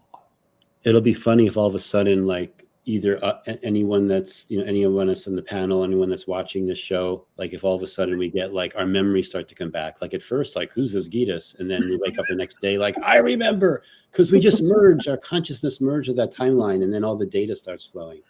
So we'll see what happens. And Gainer says, my son is part cow and part pig. Oh dear. Speaking of creatures doing things they're not supposed to do, let's move on to our next slide in the vertical crocs, ladies and gentlemen. Crocodiles, did you know, can go straight up in the air on their tails? Yeah, let's watch that video. Yeah. This is crazy. Roll that clip. I want to say that all day. You have to see it to believe it. Yeah. Because I've never seen this one. Is going to take a moment as it is in. Yeah, there we go. Oh, there we go. So this is on Instagram, folks. This is about as big as we can get it, I think. But you see the crocodile there raising right up on its tail. Look at that, folks. It's like magic. That's a lot of power in that tail, but I never have seen this. I've never seen this behavior. No, never heard of this being a thing.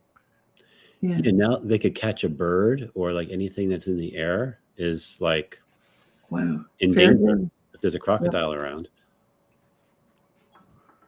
So yeah, this is brand new to me. I had no idea. This is and gosh, it just looks so weird, doesn't it? Looks like he's dancing. Almost walking on water. You can see the back legs. They're just above the water. Yep, just dangling there. That's a croc. I gotta say, if I didn't see it, I probably wouldn't believe it. Yeah, definitely have to see that to really fully grasp it. That's awesome. New for me. Yeah. What about you guys out there in the chat? Have you ever heard of a crocodile going up on its tail vertically? That is very, very strange. Almost as strange as the Mandela effect in general. At least USA Today seems to think so. Slide, please. Mm-hmm. They released an article on October 17th that mentions the Mandela effect's origins, and it does mention the origins of it. I'll give it that. It mentioned Febreze and Looney Tunes, as well as Star Wars, Snow White, Casablanca, and even Silence of the Lambs. So it had some pretty good examples in it. Unfortunately, it heavily pushes the false memory narrative. Did you guys read this article? What'd you think? Yeah, that was my similar take. I would prefer if they didn't heavily bias the readership to believe that there's an explanation already in hand. And when they use the nomenclature, false memory, they're leading, it's like you would say, don't lead the witness in a court of law. And so they're already prejudging like it's a misremembering. And of course, what we're doing here with International Mandela Effect Conference, we're looking at all of the possible explanations.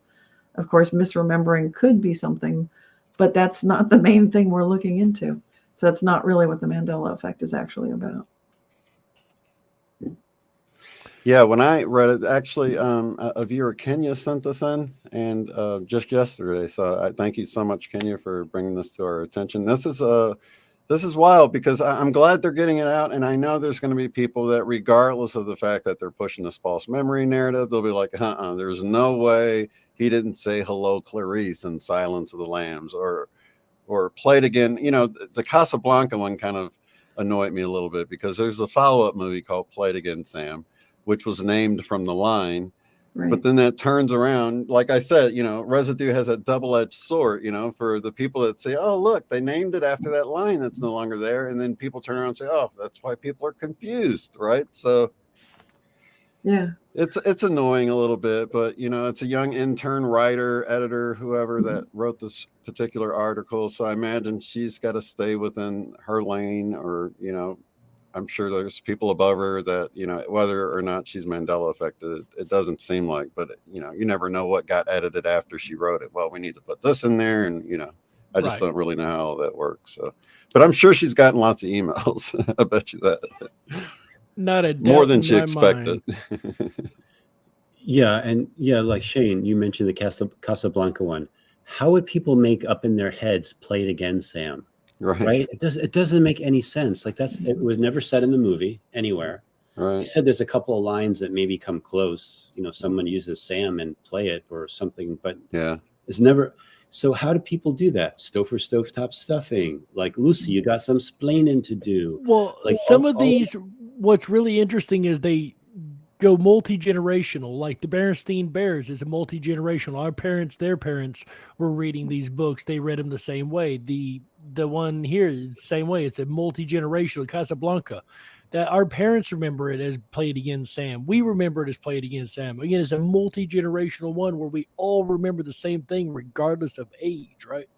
Yeah, and if somebody's gonna like imitate Humphrey Bogart, usually the thing they say is like "play it again." Like they use the Humphrey Bogart voice, and they'll say "play it again, Sam." So, so it's so obvious, right?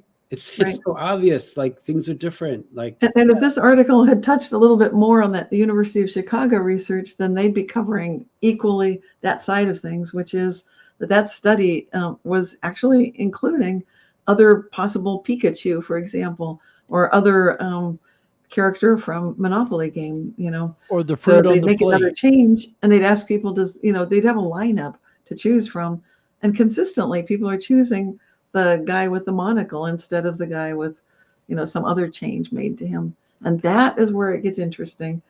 The fact that it's not simple, it's not just false memory. I think because they don't have a good way to grapple with the words, that's what they tend to land on.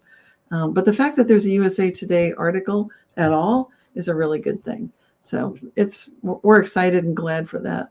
Well, here's my take on it. USA Today is a garbage rag. We know that. It's a very narrative-ridden, one-sided, very biased rag. With that said, the fact that they wrote this article, especially shortly after the information coming out last month with the proof and evidence article from the actual science, this only goes to show that they're scared. They're trying to spin a narrative that it's false memory.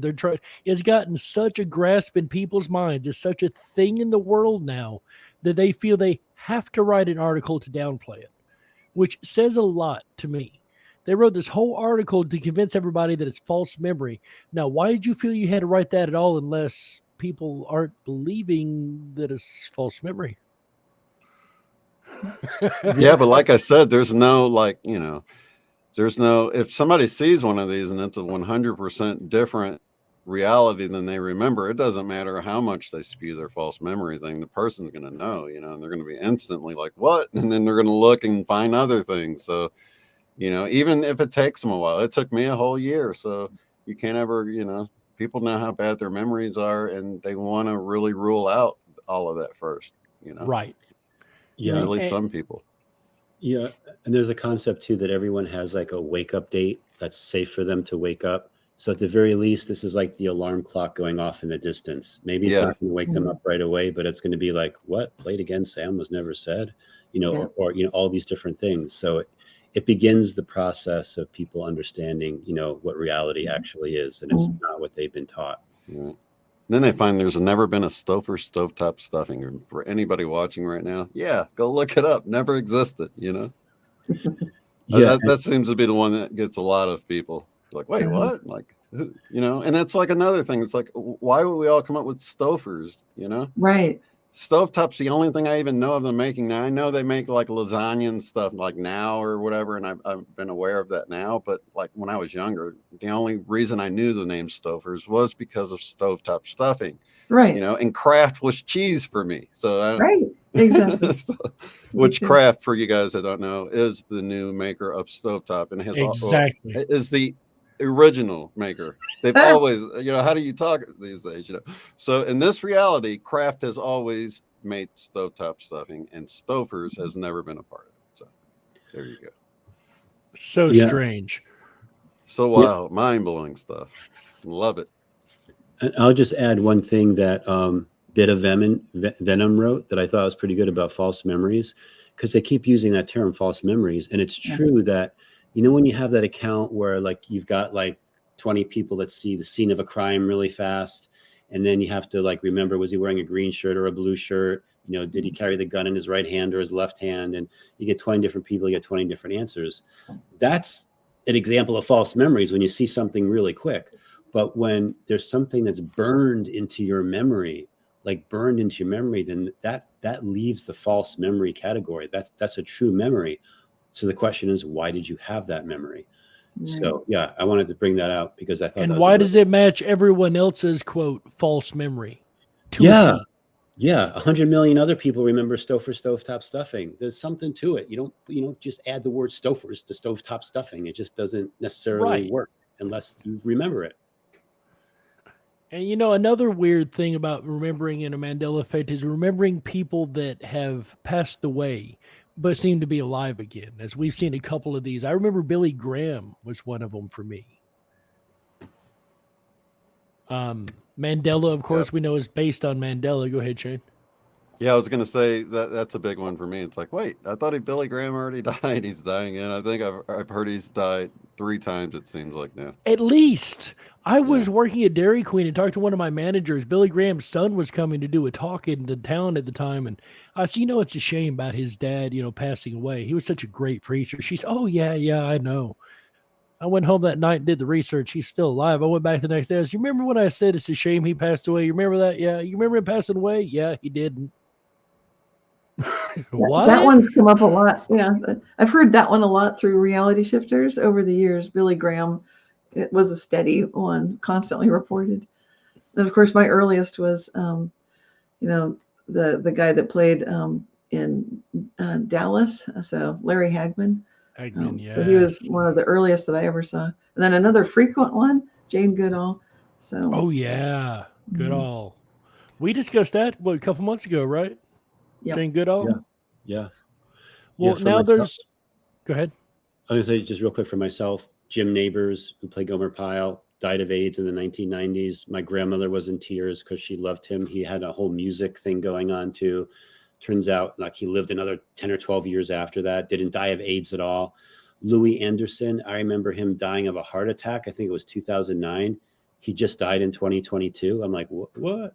So there's a lot of these like dead and alive again concepts. Yeah. So there's another dead and alive again to some people in the community. As we know, Miss Angela Lansbury, unfortunately, has passed away this past week or 2 weeks ago, something like that. Well known for Bed Knobs and Broomsticks. I loved that movie. As well as Murder, She Wrote, among other things, which really made you wonder, maybe she's the murderer if you go back and look. How did she know? Passed away on October 11th, 2022. Many remember her passing away 5+ years ago.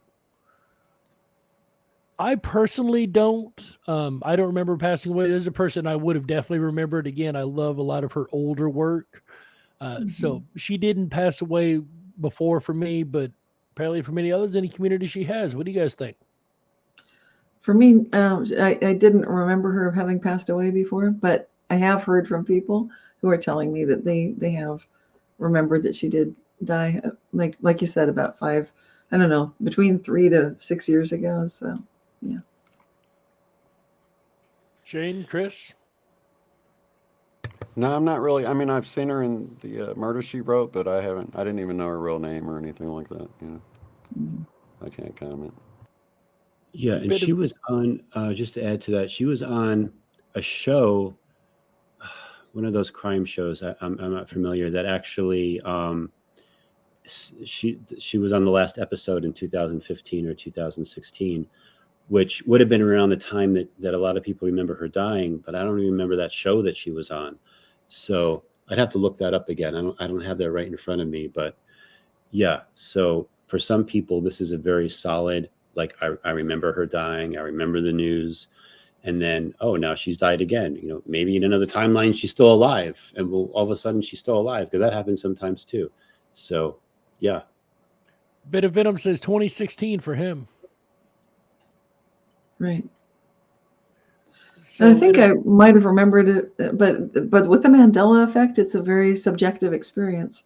So we honor the experience that people do remember that she passed away, even though personally I don't remember it, but I honor that, like all of us here do. It's such an interesting phenomenon, the Mandela effect. She was in, and I never heard of this before, in 2018, she was in the film Mary Poppins Returns. Does anybody remember that one? I heard about when it came out. It was a major flop. Okay, maybe that's why we didn't hear about it. Wait, who else is in that? Who else starred in it? Was it was the original Mary Poppins in it? I believe she was. Oh, Emily Blunt. I did hear about this. Yes. I heard Thank you, about Heather. this. You're so good at that. I didn't see the movie, but I heard about it. And then her final film role came out this year in a movie called Glass Onion, A Knives Out Mystery. That's like the follow-up to Knives Out. Okay. Did not that was not on my radar either, so interesting. Yeah, so she's been busy right up to her, time of death. She's been very busy. Well, she had a personal experience with the Charles Manson family because her children got swept up in Charles Manson's cult or whatever. I don't know the details, but she was horrified to see that her kids as teenagers were getting swept up in what seemed to her to be a very dark group of people. So she just moved her whole family to Europe at that time, away from California. And I did not know that until after I was reading about her life, and I thought, that's interesting. That was a surprise part of her backstory. 2018, another time, it was on Reddit when people asked, did she die again? So apparently this has been around more than once. Right. She's one but just in recent years, the last few years. Yeah, and if anyone's curious, she lived in this timeline to the age of 96. Nice. 96, almost made it to ladies and 100. gentlemen. Yeah, so bless her. So Angela Lansbury, may she rest in peace again and again and again. I like that. Very good, Jerry. What a bloody mess. Speaking of blood, let's go on to our next slide here. Sorry, I had to come up with a quick transition. It really wasn't the best. I'll try better next time. We got new It was blood a Murder, types. She Wrote blood change or transition. Yeah, there you go. Yeah. A lot of bloody murder, that's for sure, in that show. But speaking of blood, new blood types, folks, we have more than just A, B, O, plus, negative, all that good stuff. That's right, there are 48 different blood types now, folks. 48. That is a lot. I only knew of like 5. So these are all new to me. Apparently, a woman's blood had an ultra rare type, which may have had an effect on the baby's blood being incompatible with hers. As we know, the Rhesus positive-negative differential between a baby and a child is very dangerous to both the mother and the child if they don't share matching blood types. So apparently that's not the only issue now, because there's one called ER, there's one called MAM. I'm sorry, there's 44, not 48. That was my mistake. These are just 2 of a number of new blood types. Discovering a new blood system is like discovering a new planet. It enlarges the landscape of our reality. I loved this quote right here for the way it was said. It enlarges the landscape of our reality. Very interesting. This comes from Daniela Hermelin of the St. Louis University Institute of Medicine, who was not actually involved in the study. This is, I guess, her after take on it. But folks, new blood types. What in the world? Have you guys heard of these? Not till we were putting this show together. This is brand new to me. First I've heard of it. And I donate blood, so I know my blood type, and I'm a little bit aware of this subject. I was aware of the RH factor as being a mom, and some of the issues that they're mentioning here. But I just heard about type O, type A, type B, and AB, and then either RH positive or negative. So this is very strange. Never have I heard of 44 different types. It makes me wonder, and we know we've been, conceptually anyway, picking up people along the way. We see the Mandela effect community grow in little spurts at specific times. As we were able to point out in the conference in 2019, it seems to be, interestingly enough, at the eclipses, or at the, not the eclipses, the Equinoxes. Thank you, sir. I was gonna say, what's the word I'm looking for, Shane? I know you know it. But we seem to find these at the equinoxes. So if we are merging timelines, if it is a multiple timeline aspect and we're picking people up on these timelines as we go, could we be picking up these different blood types as we move across the timelines? Could we be at the 44th version of blood types in the timelines? Could we be gaining more blood types in this timeline from going through these other ones, if that makes sense? You guys know what I'm asking here? Yeah, because we've gone from like 4 blood types to 44. Like that's huge. That's a huge increase. And that's kind of like that merging of timelines concept that we've been talking about also. Right. I wonder, last night, Eva even mentioned it on Once Upon a Timeline. There we go. Now that's interesting. It must have been after I was done watching. I fell asleep about halfway through the show. It is based on antigens of the cell, just like the Rh positive negative. It all has to do with the amount and what type of antigens are found on the cell that denotes the different types of blood. But again, we found 44 of these things. Where are these scientific papers? Where are the screaming from the rooftops? Where are all this information to let people know, hey, there's these different blood types. Maybe you should find out what you are again. Perhaps it's changed. You know what I mean? Mm-hmm. Yes. Yeah, I have a question for Cynthia. So when you give blood at the Red Cross, do they test you to make sure like what your blood type is? Like you could tell, just tell them verbally and they accept it, or do they test you? Oh, they definitely test. They do both. So there's a whole series of questions to qualify as a donator, just basically to clear various possible health risks and problems that might crop up. So certain things, if you fill out the questionnaire, you can get disqualified. There are like, I forget how many questions, dozens of them, lots of them. But then you're right. They absolutely test. And they tell people, do not donate blood to find out your blood type, or do not donate blood to find out if you have a rare blood disease or whatever. This is not a testing facility, but at the same time, they are testing. So yeah, they do test. Okay, so I brought that up for a reason, because there is the concept that when you switch timelines, or you can possibly quantum leap timelines, your blood type could change, especially now with all these different blood types and blood groups that are out there. So even though your memory might be like, I'm an A negative or whatever it is, when they test you, it might be something else. Because I actually have dual memories of what my blood type is. Like it would bounce back and forth between 2 different blood types. Absolutely. Yeah, so keep that in mind too, because I've had reports in the community of people who have reported their blood type as to what they knew it to be. Yeah. And exactly. And I've heard people talk about, they remember the universal donor. They remember it used to be O positive, but now it's O negative. Is it O negative? Because I guess AB Well, it was the is positive the negative part that was the actual Mandela effect, wasn't it? Right. I think that was the Which Mandela one was more rare, or which one was more universal? Right. I was surprised the universal donor, the O negative, which is what I am, is so rare. That's new to me. I don't think it was that rare before.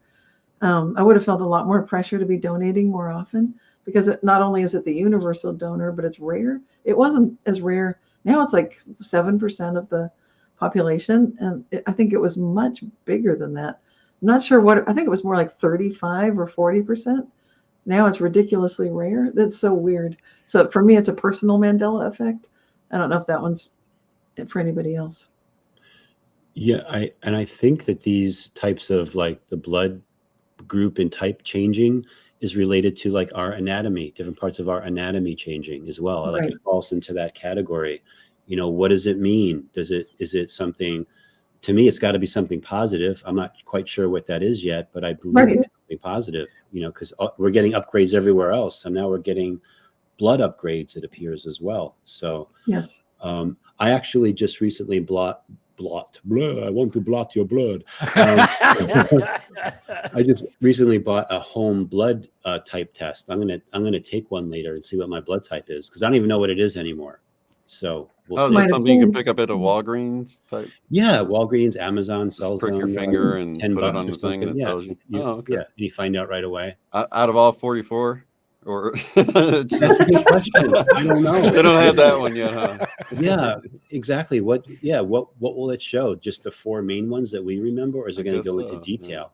So that's a But good it tells question. the positive and negative part too, probably, I would think. I'll let you know. Rhesus. Thank you. Yeah, I'd love to know. Yeah. It's cool. There is a deeper bit of conversation on this in our Patreon special for our Patreon supporters. Definitely check that out when we get it up, our green screen conversation. Stuff that we can't quite discuss here on this platform. I'm just going to leave it at that. I'm trying to be nice. Got a lot of choice words for this platform, but that said, do check out our Patreon. There's a much more in-depth and deeper discussion on the blood types and the meanings that could be behind these blood types. Exactly. I know I enjoyed it. Concepts we can't even bring up here. But which is why I was kind of silent. I didn't really have anything to add to this portion of it. Right. Yeah, I was kind of waiting for somebody to step on that line just to say, wait. Not going to do it, but there is a big pink elephant in the room. Let's just say that. Holding your grenade. Watch out for it. With that said, ladies and gentlemen, as fiery as it's gotten, it's only going to get more fiery as we continue with our Halloween IMEC Spooktacular. That's right. Ladies and gentlemen, up next, we have something you may have seen on Once Upon a Timeline once or twice. As we see, apparently Eva matched us last night in covering the blood. So for those that watched her last night, you got a little bit of a head start on that story there. But another thing she covers is the crazy rainbows and clouds and stuff that have come into this timeline. For instance, the fire rainbow. I love fire. I'm a fire sign. Okay. I love me some fire. This is gorgeous, but this ain't got anything to do with fire, really, does it? No. And someone sent this one in to me, watching IMEC, loving what we do, knowing that we love all of this, and we cover the sky phenomena, but we didn't include the fire rainbows. So these images were sent to me, and basically it's something I've never seen in real life, where a cloud that looks like this fire phenomenon shows up in the sky. Of course, it doesn't have anything to do with fire, but it's got that kind of a fiery look to it, like flames. So it's not your rainbow where it's a continuous curve, but instead the rainbow appears to be it's kind of like projected onto the screen, and the screen is the cloud formation.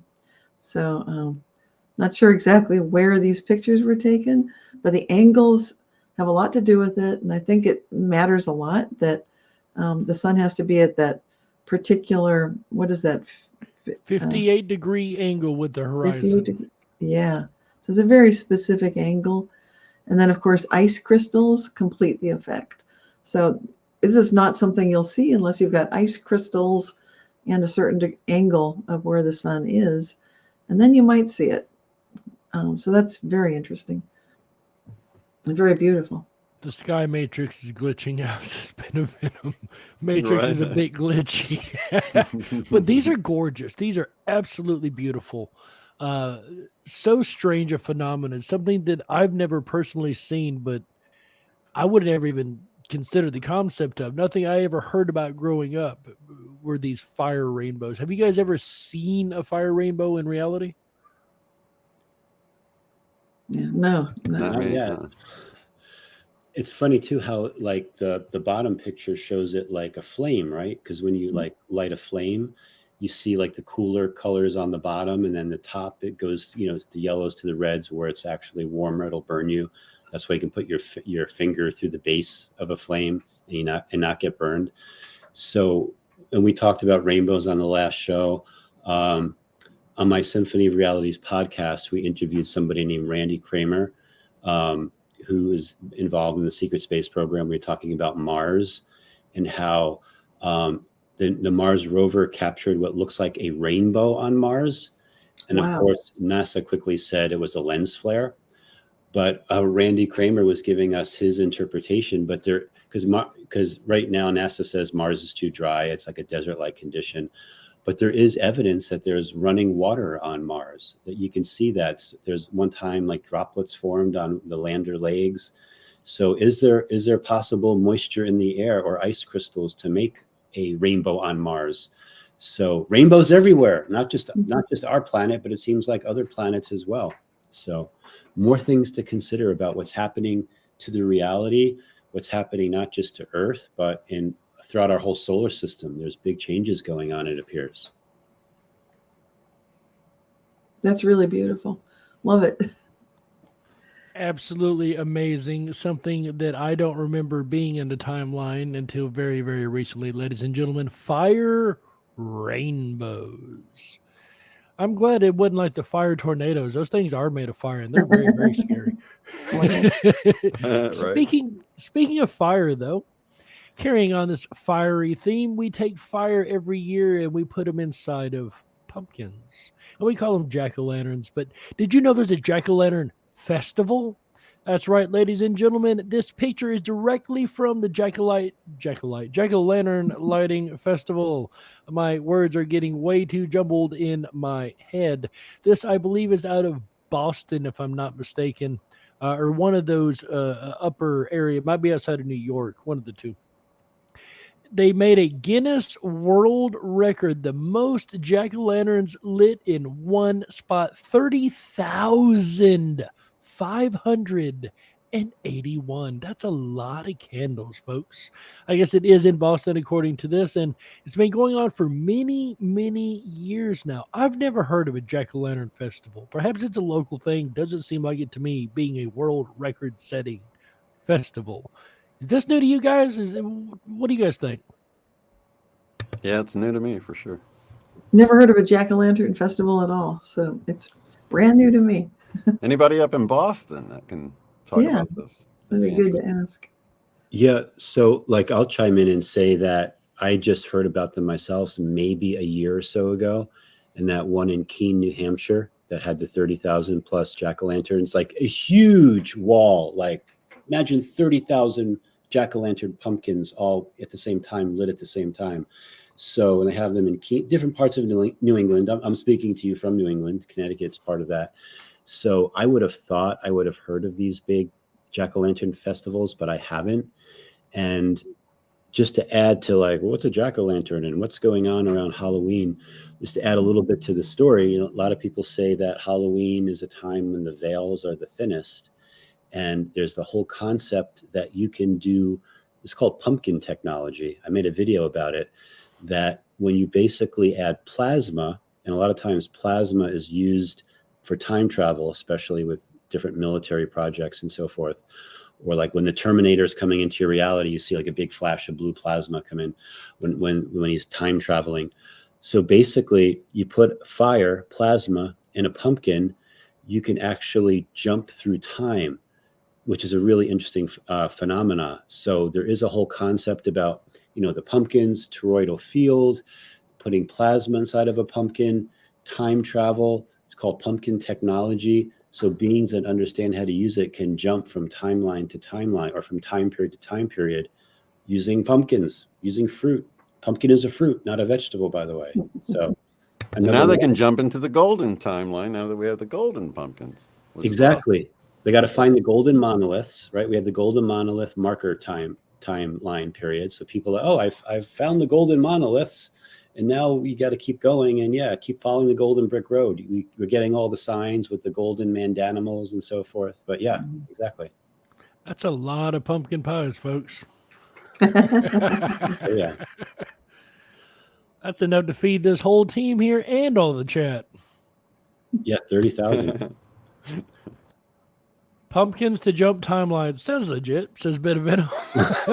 I know it sounds crazy, right? It sounds like way out there, but is it possible? So, yeah. So the Great Pumpkin, Charlie Brown, maybe he was on to something. Maybe Linus or whoever it was. I forget which character in Charlie Brown was waiting for the Great Pumpkin to come, but maybe, yeah, there's. It was Charlie. I think it was somebody else in that particular episode. Wasn't it Linus that told him about Linus was waiting for the Great Pumpkin? Yeah, Was yeah. it Linus? Linus. Oh, I thought it was Charlie. Anyway. I could be wrong on that. It's been a while. Who would have Well, it gives us something to do at Halloween. If you carve a jack-o'-lantern, you can use plasma technology, call in that golden timeline, and join us as we're entering this new golden age. Yes, and there you go, ladies and gentlemen, the Jack-o'-lantern Festival, pumpkin technology, and plasma time travel. Something Pumpkin you power. don't see every pumpkin power. I wonder if old Abe Lincoln used pumpkin power. Why Abe Lincoln? Ladies and gentlemen, Abe Lincoln had a near-death experience. Slide, please, ma'am. There we go. He was kicked in the head. This is age 12. I've heard 9. I've heard 10. There's a variety of numbers around the age, but at a young age, he went into a coma and later awoke. Now, I didn't find any details on a specific NDE as far as an experience that he shared with anyone. However, this is something that was new to me. How about you? Yeah, this is new. I don't remember anything about the near-death experience. So what do we know about that? Does anybody have details on it? Yeah, I know a little bit about it. So he was putting shoeing a horse when he was age like 12 or whatever age it was. He didn't have the regular going to school education that we do. His father made him work, so to speak. And he got kicked, whatever he was doing, he got kicked in the head by the horse. They found him several hours later. He was in a coma for at least 24 hours. I believe it was like 2 or 3 days. They thought he was dead, actually. And then, he came to. But there's that whole concept about when you have a near-death experience, something can happen to you, like in a very positive way. Like your higher self could come in, upgrades could happen, all these things could happen. So are we possibly in a timeline where Abraham Lincoln was maybe more psychic or had more abilities or more gifts or whatever it might be? So for me, so this first part of the slide about him being, having that near-death experience and being in a coma, he doesn't talk about it like, my guides talked to me. He doesn't, there's no accounts like that, but I still think it's really notable. Anytime someone has an NDE, I think it's very notable for that person, and it kind of changes their future. So the story with the horse is actually kind of funny. He was right mid-sentence when he got kicked out. He said, "Giddy up, you," and then got hit in the face. When he woke up, he finished his sentence as if he had not been knocked out, if he was still in the moment. And it ended up, he sat straight up in the bed and said, "You old hussy."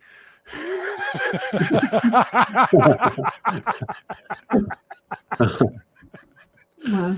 So just a little side note from history on that one. I thought that was kind of funny when I was reading the story. But with that said, Abe had how many kids do you remember Abe having? What do you think, Chris?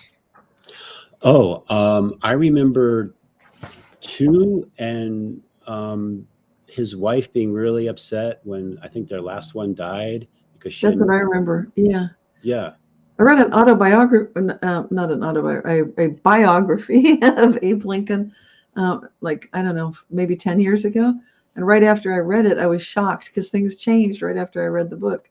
And it went from where he had, I think, 2 sons. And you're right. I remember it the same way, that unfortunately there were no surviving children. I mean, it's like one died, and I guess maybe the other one lived, but didn't have any children of his own. That's what I remember, having looked into it to see, are there any, I was wondering, are there any descendants from Abe Lincoln who might be contemporaries of mine? And when I read the book, I looked it up, and that there weren't any. And I don't remember anything about a near-death experience mentioned in that biography book. And I got the book from a historian. It was someone who said, I've got these extra books, and had studied history. And so it was from a passionate historical perspective, very detailed. And it's very interesting that right after I read that book, things started changing. and I think it's very wild. So I don't know what's going on now, but it's definitely changed. If I may interrupt really quickly, ladies and gentlemen, Consciousness Watch, thank you so very, very much for the $20 donation. He did not send a sticker or anything, just the $20. Thank you so much, Consciousness Watch, from all of us here at the International Mandela Effect Conference. If you would like to donate and help out the community, you are more than welcome to use the super chat button at the bottom of the chat screen. Every donation is a tax write-off, as we are a non-for-profit 501c3, so it not only helps us, but it helps you too. There you go. We appreciate every donation we get. Thank you so very much. Yeah, I wanted to add something too about Abraham Lincoln's children. So his one child that lived the longest that I never heard of before was Robert Todd Lincoln. So Robert Todd Lincoln lived until 1926, and he was a lawyer. He was a politician. He became United States ambassador to the United Kingdom. They wanted him to run for president. He declined, probably didn't want to happen what his father, happened to him.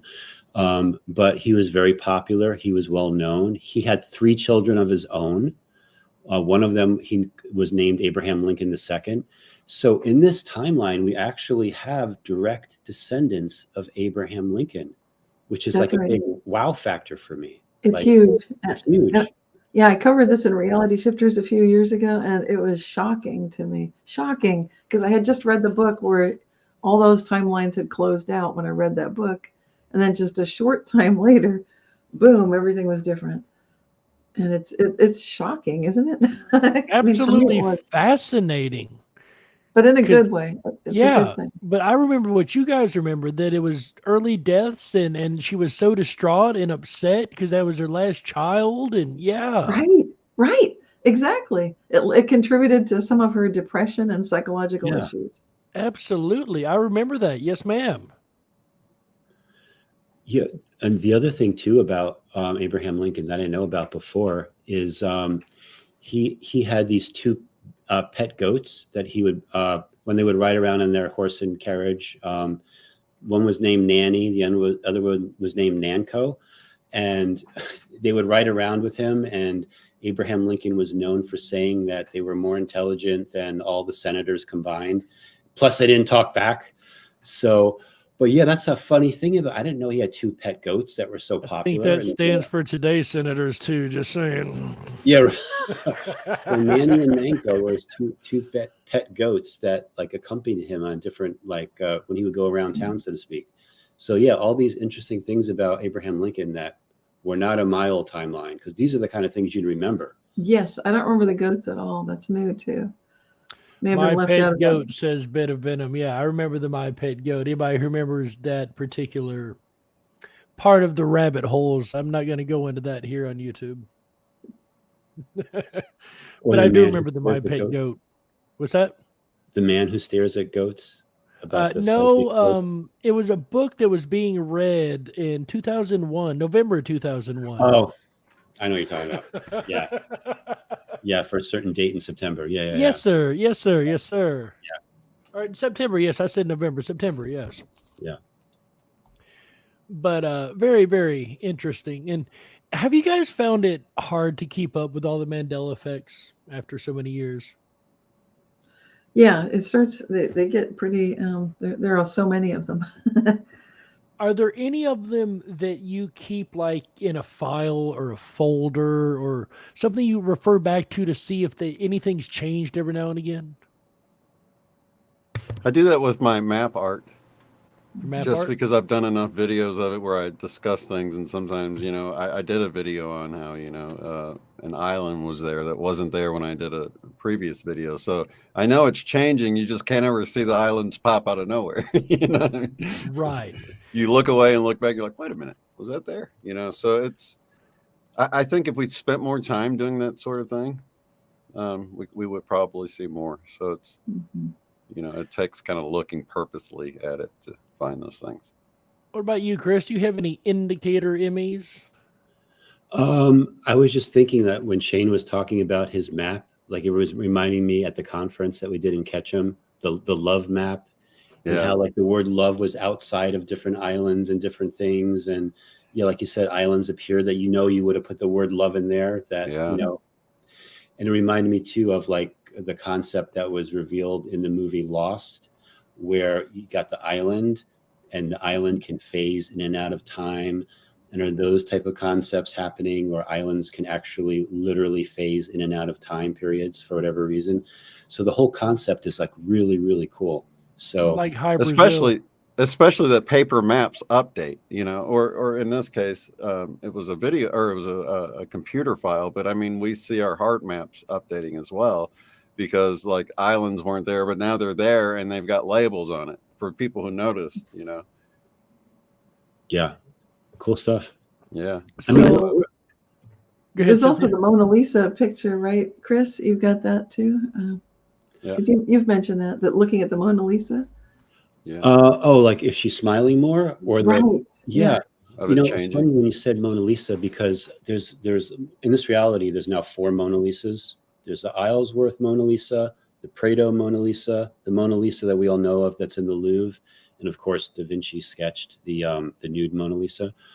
But in my conference room, in one of the chairs, when I was talking to John Wilson, I have this canvas print of the Isleworth Mona Lisa that I put in one of the chairs, hoping he would ask me about it, and he did. And he asked me about the Isleworth. He's like, "What's that?" And I said, "Well, that's now one of the 3 additional Mona Lisas that are in this timeline."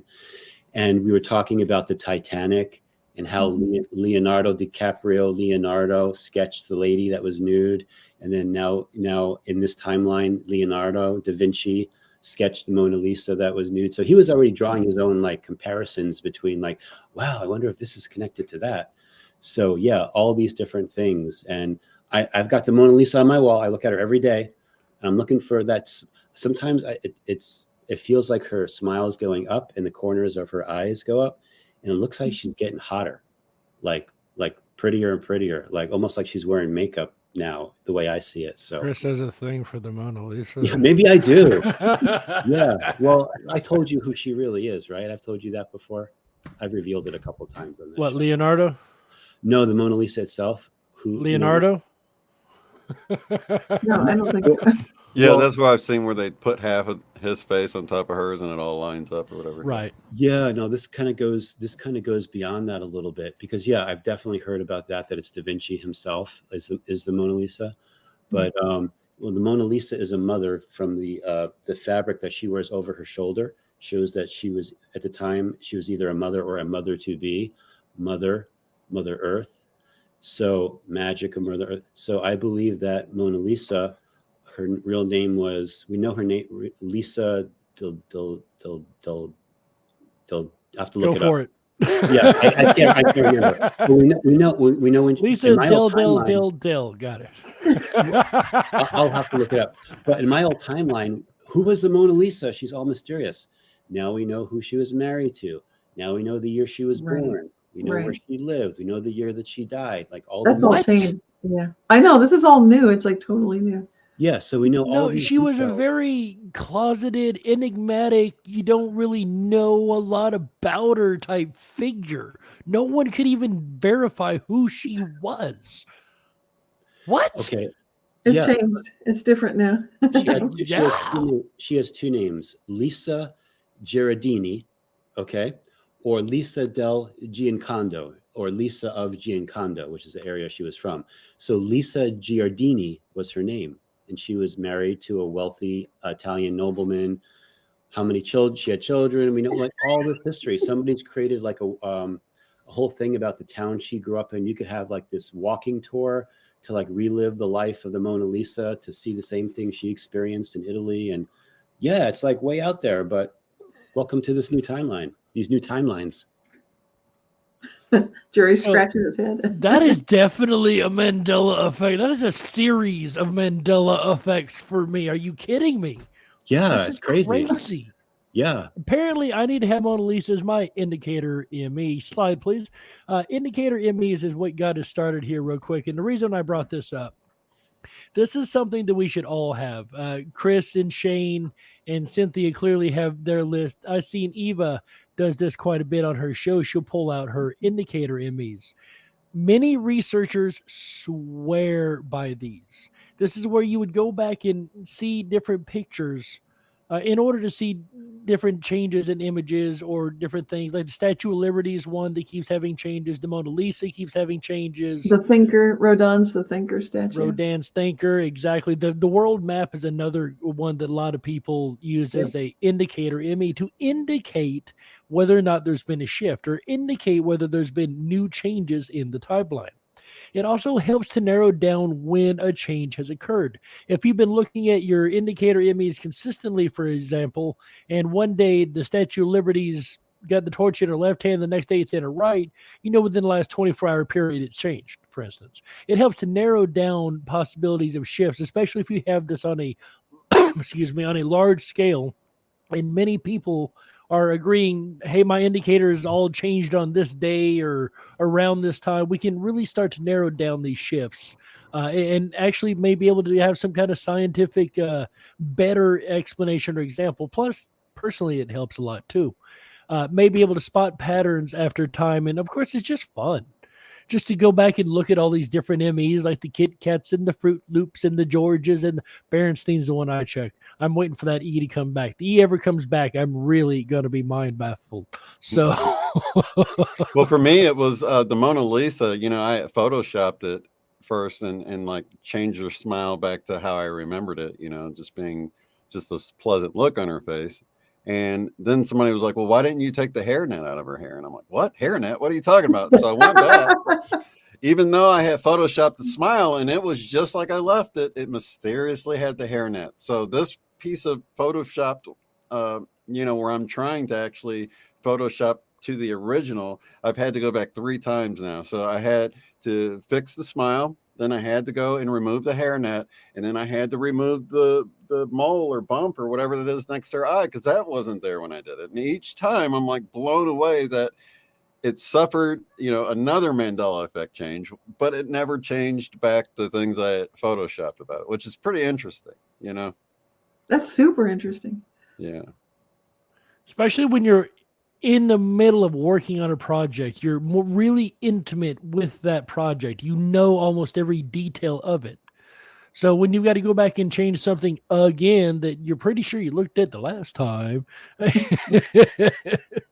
Yeah, and that's the thing, you know, when you're photoshopping something, you'll have like the mouth is the whole size of your screen, or the eye is the whole size of your screen because you're zoomed in there. You know, you're working on the pixel level because you want things to look right, you know. So there's no way I would miss that bump right there. I'd be like, oh, I didn't know she had a bump there. You know, right. all Kind of a lot of pixels. Out of nowhere. Yeah. Right. It was just, you know, that's exactly right. Yeah. So indicator MEs, definitely a very, very important thing for any Mandela effect researcher.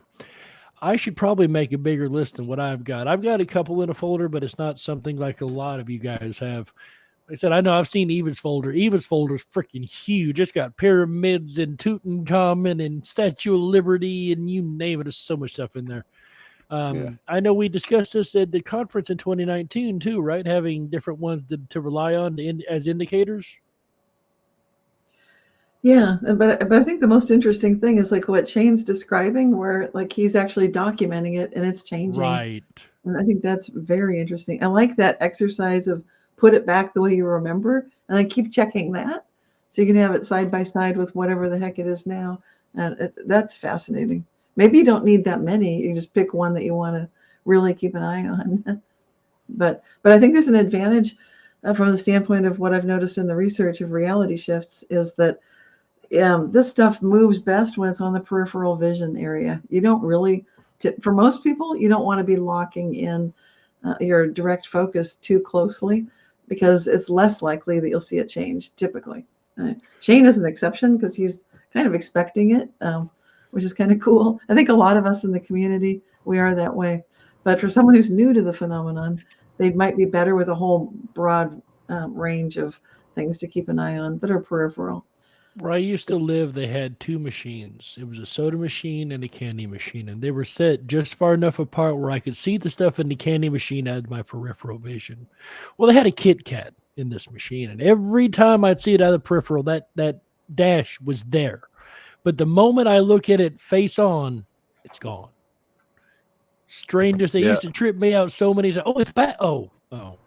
Yeah, I've had that happen with Febreze, and I've had people tell me, like, I saw Febreze, it was just like it used to be. I pulled out my phone to take a picture of it. When I looked at it, it was back to how it was. So I've experienced the same thing. Nice. Fuck you then, ladies and gentlemen. $10. Thank you very much. Fuck you then. The Canadian, nonetheless. Thank you. Nice. Thank you. I have a question about those indicator ones. So it's almost like you almost have to know how to use like Photoshop it, right? Because if you're going to do indicators, if it's changed in the timeline, then all the information will usually be what's in this timeline. So I'm imagining if you do an indicator, you're photoshopping like fruit, you're putting the FRUIT. Not necessarily. I mean, you could do it that way, but what I would do is, for instance, I would go from this moment. So the way the Mona Lisa, for instance, looks right now, this would be my starting snapshot. And as we go forward, if anything changes from this point, it'll be an indicator to me that something else is different. But that change would happen in your memory. It's not like the actual photograph is going to change on the screen. But it should match the timeline. Doesn't it though? Doesn't the actual photograph change on the screen? Like the smile changes, for instance, the hairnet changes, whatever the case may be. Yeah, it might be for you, but if you can note, hey, I've seen this change, there's probably other changes now for me to go look for. Or, hey, I know it changed within this amount of time. I can narrow it down. Different things like that. Okay. So you don't necessarily have to be a Photoshop expert. Okay. Right. So like almost like take the photo and then maybe put your notes next to it. Yes. And then so as things change, like I don't ever remember the veil on her head or whatever it is. That's one good way to do it. Absolutely. I got you. No, I got you. So I have a sneaking suspicion that if you have something and you're like maybe tracing over it or something like that, it's going to get the update too. I think the reason my map sort of worked out is because I wasn't tracing it. I was simply putting letters on top of it. So I don't think it wasn't my intention to trace it. It was only my intention to line it up. Do you follow what I'm saying? Let me speak to that right now. Yes, let me speak to that real quick, Shane, because that's an interesting concept and point you bring up. It has seemed to me and has been reported throughout the community a number of times that if you direct trace it, if it matches, for instance, the map itself, if you direct trace North America and South America, and if it matches as is, it's very likely to change. However, if you have a lot of anomalies in there, a lot of goof ups, a lot of things that weren't really there, for some reason that tends to stay in the timeline. So the more personality you put into it, I guess you say, the more uniqueness, the more oddity it has in it, the more likely it is not to change. And somebody else mentioned here there was a picture of North and South America, as mentioned in the chat a moment ago. I apologize, I forgot who said it. That it was behind call letters on a card, but because it was behind the call letters, whatever is changing reality missed it because it's hidden in the background. It's got the old style North and South America as we remember it. So again, the more like reality it is, the more likely it is to change when reality does. That really does make it sound like artificial intelligence is making those changes. Kind of like it does. But I kind of proved that couldn't be happening with my Maplin because that was actually on a hard drive that was disconnected from anything. It was like in my closet. So when the whole map thing came out, it had been in storage for a long time, and I actually pulled it out, plugged it in, and the file's way too large that from the time I plugged it in and opened it, that AI was like, oh, we got to get in there and switch it all, and didn't have time or something. You know what I mean? But what about the reality AI? If we are in a simulation, if it is simulation, then AI literally runs reality, and AI literally could have edited everything with matching this search term. instead it's of the search parsing term through to with look for a certain space things. after it or a search term with the dot after it. You know what I mean? That Yeah. little uniqueness stopped it from catching that little bit. But everything else matching that search term was grabbed and changed. Right. By the reality AI is what Cynthia, I think, is getting Yeah. at. And they don't need Creepy. the reality AI, I guess, wouldn't need it to be connected because it's connected to everything. Right. We are the connection. Right. And speaking of connection, ladies and gentlemen, we've got one last segment to do. It is the mailbag. Okay, that failed horribly. That was supposed to be a lot better than it was. Mailbag, ladies and gentlemen, from Bella. I told you, Bella, stick around. We got something special for you. Here we go. She sent a picture, and I do apologize. I meant to switch it out to the one of her dad here. She sent a picture of her dad sitting, or her dad, and then they sent this one with him sitting in a chair, basset hound on his lap. The mist came into the room and hovered over the chair. She snapped the photo and clearly shows what appears to be her dad and this dog in the photo. Now, I know this picture is really, really small. Hard to see, isn't it? Next slide, please.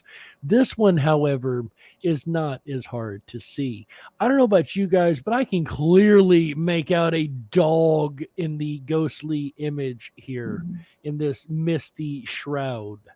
So what we appear to be looking at is Bella's dad and his dog in the afterlife, enjoying one of their favorite seats. Shane, you know a bit more about this personally, I do believe. Go ahead.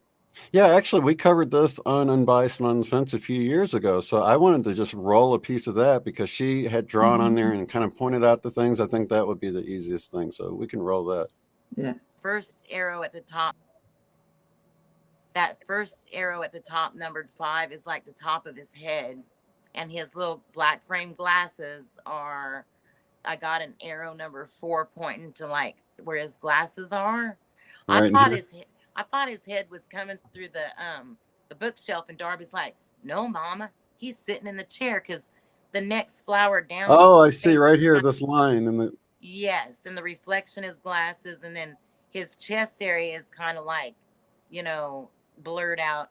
Now he had these basset hounds, and if you look, it looks like where this bottom arrow is going up to the left. I think I labeled it 2. It's like where the snout of the Oh, and the eye. And the eye, the right eye, and you can see his tail coming around in the back. And if anyone screenshots this and zooms in, his eye looks so real. I mean, the dog's eye, and you can almost see my dad's hand like on the top of the dog's head, like the dog's in his lap. Oh my God. Yes. I sent it to my brother and he saw it right away. He's like, "That's Dad." You can see the I tail wanted at the to back show y'all too. that. Let me go to this one, and I want to zoom in because and let people screenshot it and see if they you'll really see the dog. See a in snout kind of. Yeah, the snout, and then the eye, and the other eye would be kind of over here, and this is like the wrinkly forehead. Yeah. Is that the hand over the head or an ear? Maybe I can't tell. Yeah. Wow. Just wow. This is fascinating. I didn't even see I know you guys had mentioned in the emails that you can see the glasses here. I didn't even see that till just now when you put that video on. Yeah, and you can even see the top of the head. It's once you see it, it's pretty amazing. Because then it all comes into view. You can start seeing the tail. You can tell the dog's kind of facing towards the camera, like laying his head right on the lap, and he's got his hand. You can actually see the hand there. It's almost like the thumb's almost covering the eye. But if you look at it, it just begins to really stick out to you. The fact you can see so well that dog's face. Yeah. Like clear as day. Yeah. When I was putting this together, even in the small form, I was like, wow, I can really see that. That is amazing. Very cool. Very, very cool. So this is sent in once again from our viewer. Thank you, Bella. Bella. I don't know why I kept wanting to say Beth. I knew that was not right. Bella. Absolutely incredible photo here. and perfect for our Spooktacular show. That is one of the best ghost images I've ever seen there, though. Because 100%. when you start looking at it, and then I know, of course, I know Sherry wouldn't have faked it. She doesn't. She would Right, that's actually what makes contact it- me if she needed something photoshopped, probably. So That's what makes it even better is the validation of the source. This Yep, isn't just exactly. some rando out there that said, "Hey guys, look at this." This is a Right. person we know, is a person we've all met in person, Yeah. a person that literally just had a moment where they snapped a picture. The validation of the amazing. source really makes it so much more incredible because you know it's not somebody trying to hoax or somebody trying to get famous or somebody Right. just No, trying to it's put out disinformation. We know that for a fact, you know, because it's not that type of person, you know. truly a gift. This Yeah. picture right here. Speaking of Yeah. gifts, I hope everybody has a very safe, gifted, and wonderful Halloween this year. If you're out with your kids or out by yourself or whatever you're doing this Halloween season, please stay safe. Watch out for the Mandelas and have a wonderful time. Absolutely. And if you see somebody dressed up as Dr. Emmett Brown, it might be me. Extra candy, please. Organic, if you can. Especially if you're in Connecticut. Dr. Brown is in Connecticut right now, the way I understand it. Exactly. All right, folks, that does round up the regular segments of the show. We would like to send a very, very special thank you to our Patreon sponsors. You guys are so amazing. We've got some new content for you guys coming over there. If you would like to see the behind the scenes green screen content yourself, make sure you come on over to Patreon, sign up and become a member, as it is exclusive content only for Patreon. My goodness, folks, I got a radio show tonight. I'm not sure the tongue is going to make it the rest of the day. It is quit already. All right, folks, our amazing Patreon sponsors, J.D. Peterson, James, Colleen Learley, Jody, Jason Ram, Josiah Baricius, really hope I said that right, Paul Ellis, Michelle Walker, Bo Kim, Allison Eastman, and Gail Brown. We actually, right in the middle of the month, got another donation from a Patreon super chatter. Was that Bo, if I'm not mistaken? Yes, that's right. Yes, but I just wanted to make sure I didn't misspeak there. So, Bo Kim, thank you so much for your multiple donations and your Patreons and everything you've done for us. It really, really does mean a lot to us. You and every last one of you guys over there on Patreon, everybody out here in the chat, everybody sponsoring us, following us, helping us. You all are absolutely amazing. We cannot do it without you guys. We don't make a penny off of us. None of us make a penny off of this. This is all volunteer. We do it all for you guys. Everything goes right back in the community. So again, we are so very, very, very thankful. Do come on over to Patreon. Check out the new green screen video put up in the next couple days. And it is patreon.com/capital I lowercase MEC. Patreon.com/IMEC. That's right, folks. Q&A, I do believe, is where we're at, if I'm not mistaken. We got one more slide to say thank you. Do we? For Heather, yeah. Oh, we do. Look at this. It's that time No of the kidding. year. I almost forgot about this for real. For real. Our amazing producer in the background, Heather, actually has her own little shop. Could I get Heather to come out here and present this? Maybe, perhaps, I possibly. think she wanted us to do it. It's There she right is. there. Look at her, our Hey, producer, Heather. ladies and gentlemen, Heather. Congratulations. Come on up, Heather. Tell us about this. Thank you. I know I hide in the background. Yeah, so I'm the owner of Tea and Tarot, which is an herbal wellness boutique in Madison, Connecticut. I actually have this cute little shop in a 300-year-old house where we do all sorts of things that are magical and witchy. So we have tarot readings, we have different herbal products, which as an herbalist myself, I make most of them myself. We have other spiritual and esoterics products, as well as classes and workshops. So of course we're going to be ready to roll for Halloween this weekend. We're really excited about that. And your website? Yes, I'll share it. It's teaandtarotboutique.com. So is that and with the and sign or and with the words? Well, my logo is with the ampersand, but spell it out for the website. I did put it below as well. Perfect. And it is in the chat, tntarotboutique.com. For those that don't know how to spell boutique, because I would have screwed that spelling up too. That is a weird spelled word. Ladies and gentlemen, that is once again our producer, Heather, going on this Halloween weekend. If you are in Madison, Connecticut, correct? Yes, Madison. We're also online. So, yep. If you're in Madison, Connecticut, come on over, give her a shout. Let her know that you have been watching IMEC, and what a great job she does, right, folks? But seriously, come on over, give her a shout, take part in all the amazing goings on she has planned for this weekend over there.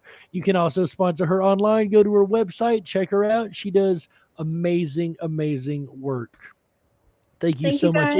And thank she you, does Heather, an for all you do. amazing. Yeah. She does an amazing job on this show too. All the behind the scenes stuff, folks. All the slides, pulling all this together. She does it all every month.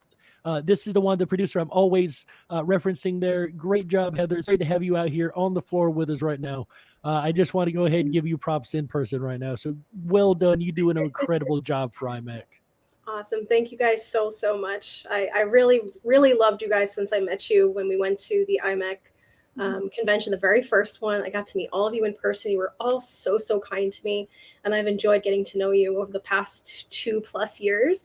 So I can't wait to see you guys again. Hopefully we'll have another in-person conference next year. It'll be good to see everybody. Yay. And you'll get to meet Heather, myself, Cynthia, Shane, Chris, and everybody from IMEC. So thank you so much. Do you have any questions, Heather, for the Q&A? Any questions you'd like to throw in? Oh, no, I leave it to you guys. You're the experts. I'm just a tech person behind the scenes, so I'm going to go back to being behind the scenes. Our producer, ladies and gentlemen, Heather, she does a great job. Absolutely incredible. Good job, Heather. Thank you so much. Do check out the Tea and Tarot Boutique. Upcoming shows, folks, IMEC Open Tables Season 2, Episode 11, Wednesday, November the 30th, 2022. And then on December, our Christmas special right after the Turkey Day special in November. Our Christmas special coming up the 21st of December, Season 2, Episode 12. Probably the last of the season, if I'm not mistaken. Could be the last of, usually the 21st, the world ends, right? That's December 21st. That's the solstice, the winter solstice, right? Yeah. So not only will it be on the solstice and the day that world's supposed to end back in 2012, I think we missed that one just a hair. Maybe it'll end this round, right? Hope not.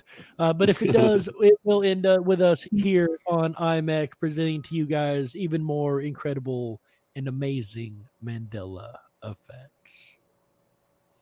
Absolutely. Mark your calendars. Make sure you join us. Yeah, I was just joking about the world coming to an end, guys. At least we think he is. What's going to happen? Yeah, we got a prediction from one of our guests. It was Rory Duff, and he was predicting the golden age begins not this solstice, but the solstice after. So it would be December 21st, 2020. Oh, maybe is it 2024? Shane? I think he said 2024. So I'm off by a couple of years, but it's coming up. It won't be the end of the world. It's the beginning of a 200-year golden age. But I think some of us are feeling of the world as we know it. Sorry. The golden age begins. Yeah, we need a new song. Golden Age Begins. Ooh, have to write a new one. Give it to our friend Lisa, right? Yeah. Anyways, folks, Q&A. Any questions you guys might have from today's episode? Go ahead and throw them in the chat. As we have one to start with way back in the beginning. See if I can find it real quick. There we go. Benjamin Brieg says, did their environment, speaking of the Sylphion plant, did their environment come back and create them back into reality as artifact of the matrix grid?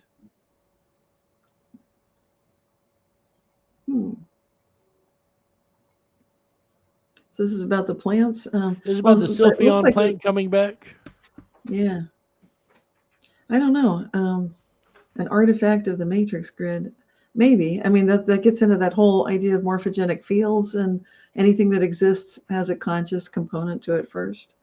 So that there are things in the psychosphere And we can be psychonauts. We can feel into that field and recognize that it's there.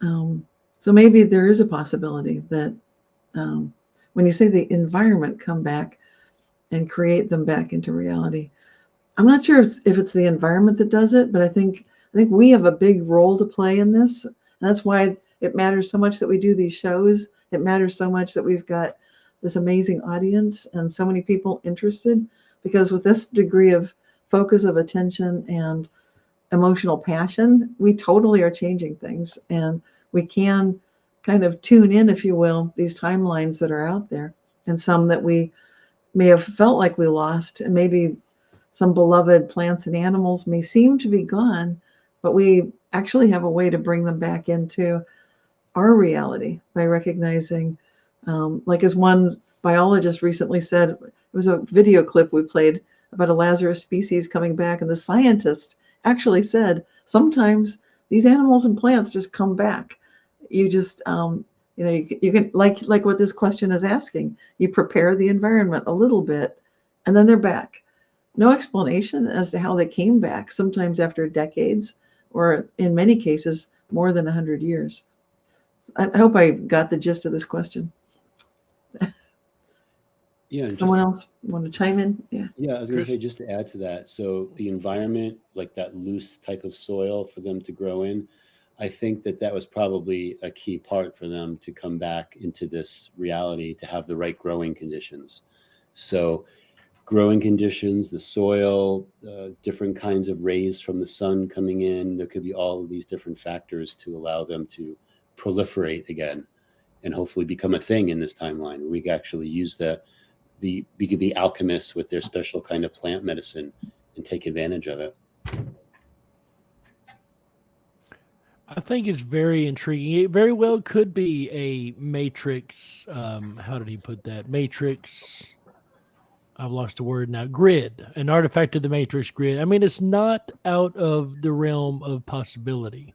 If we consider the matrix concept and the idea that it is all a hologram or is all some kind of program thing, then it very well could be the Earth programmed back to where it was to allow this to be again. We don't know. It's a concept, but definitely an interesting one just the same. One last question. It looks like, don't look like we have a whole lot of questions here, but I like this one. Bit of Venom says, are there any scientists investigating the Mandela effect? We saw that paper that said it couldn't be false memories. So we know the Chicago Institute scientists were looking into it. I would have to say, of course, her name's Cynthia Sue Larson. She does it every single month, has been at it for like 20 plus years. Great scientist looking into it. Cynthia, do you know of any other scientists besides yourself that are looking into this amazing topic? I think we're on the bleeding edge of this topic. So that's one that a lot of scientists are not touching, or they haven't in the past, but it's changing, as we saw already this year.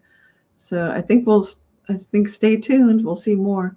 I just get encouraged when I hear people like Donald Hoffman come on our show and talk with us about this topic. We've had some amazing guests on IMEC, and the ones that are willing to talk with us about this, I think they qualify as being front runners for leading the way into really understanding what's going on. Tom Campbell was on the show, and we had an amazing discussion with Roger Marsh about bubbles of reality. So we've had some phenomenal people, and I think Rory Duff. Yes, Rory Duff, the geobiologist. So there's going to be a growth of interest. And I think we're going to see more and more of it as we recognize the importance of the topic. It's not just false memories. This concept has the power to transform life and reality as we know it in every good possible way. Yeah, I'll just add to that, just to make it clear too, like when we interviewed Tom Campbell, he's kind of against the Mandela effect. He believes that it's false memories. Although we did get him on the I Love Lucy thing, with you got some explaining to do. So we gave him some things to think about. But right now, the mainstream science global narrative says that it's false memories. So any scientists that do it, they'll have to be outside of that global narrative, more on the fringe. but there's so much evidence accumulating. Like how much longer can it be ignored and like pushed into the confabulation category? Like, no, you're just wrong. Like there's just an overwhelming amount. And eventually there's, out of the 10,000+ more Mandela effects, there's going to be one that affects somebody, even if they're not Mandela affected. Believe me, you can find something with almost everyone. So, you know, I feel like it's going beyond the pop culture thing. Yeah, we saw it with John Wilson too, because he's an experiencer also. There you go. And he's brought it to people's attention as well. Yeah. How many grains of sand do you need to build a beach, right? Oh, wow. The thing is, people are going to see it. So all these institutions that try to say it's false memory and some of the other things going on in the world right now, all they're doing is showing how irrelevant or even counterproductive they are to anything. You know what I mean? Right. Yeah, because if you want to hear more, go to the green room. Yeah. And I think because what happens is, because if you begin to say that the Mandela effect is a real phenomena, the next question is what causes the Mandela effect? So I don't think our world is ready to address that part of the question, because you talk about, you know, the parallel universes, bubbles of reality, multiple timelines. Then it starts like breaking down reality, like what really is reality? What really is consciousness? Is the world ready to begin to like fully engage what that means? Because once you begin to accept these things, it changes your life changes. You begin to have a different outlook on life. Well, you know, we're into it, Chris. So the four of us say yes. And I lied. I do have one more question, specifically to Okay. Chris. Natalie Butler says, can Chris make videos more frequently, please? They're so interesting. Oh, that's so sweet. Thank you, Natalie. Yeah, you know, it's just like I have all these notes of like future videos that I want to do, and I want to talk about this, I want to talk about that, and you know, meanwhile, you know, John Wilson's coming to my office, and I'm traveling to Orlando, and I'm going here, and go. So, if it ever works out where I could actually do it more, like, and I love doing, you guys know I love making the videos. I'll do what I can. I have a date scheduled in early December to shoot another video, which will probably come out the end of the month type of a thing. So I am planning more things, and they're a lot of fun. And I appreciate, you know, people watching them and, you know, having their consciousness challenged and expanded by these different things that I bring out. So thank you, Natalie. Plus your production quality is so good. You imagine that's going to take a lot more time than just doing something live and being done with it. So we appreciate the quality of the content you put out too, Chris. Thank you. I need like 2 or 3 Heathers to help me with that. I only have one Heather. And she's incredible. Yeah. Yeah. And on behalf of Heather, the producer, as well as Cynthia Sue Larson, Shane Robinson, and Christopher Anatra, I'm Jerry Hicks, also known as the Dark Wolf. Together with our powers combined, we are the International Mandela Effect Conference. You guys ought to say one last goodbye before we head out. Goodbye. Love you guys so much. Happy Halloween. Goodbye. Love you guys. Have a safe and happy Halloween and a happy 11/11 coming up too, and before our next show. So we'll see you guys next month. Yeah. When it comes to all these Mandela effects, all I can say is, great Scott. So enjoy the holiday. Yeah. See you in a month. There's going to be more Mandela effects for sure. So, and by the way, too, when you guys spot a Mandela effect, send it to team@IMEC.world, because a lot of times we get input from you guys as far as what to put on the show. So don't be shy. If you spot something like the rainbow wasps, whatever it is, please let us know, because we love hearing from you and getting whatever Mandela effects are affecting your life.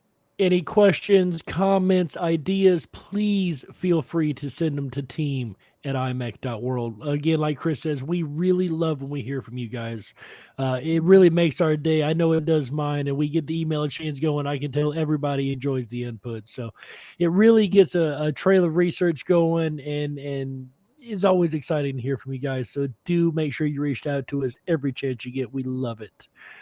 Like the rest of the team said, you guys have a very safe and wonderful Halloween. Have a safe Thanksgiving, a happy Thanksgiving with your families. Don't forget to meet us right after Thanksgiving. We're right back here on IMEC as we discuss next month's Mandela effects. But have a very safe and wonderful holiday season, folks, with your families from all of us here at the International Mandela Effect Conference. So on behalf of Cynthia Sue Larson, Shane, Unbiased and On the Fence Robinson, Christopher, Quantum Businessman Anatra, and Jerry, the Dark Wolf Hicks, this is the International Mandela Effect Conference. IMEC open tables for October. Remember, until next time, together we go. Together we grow. Amen. Bye, guys. Woo-hoo.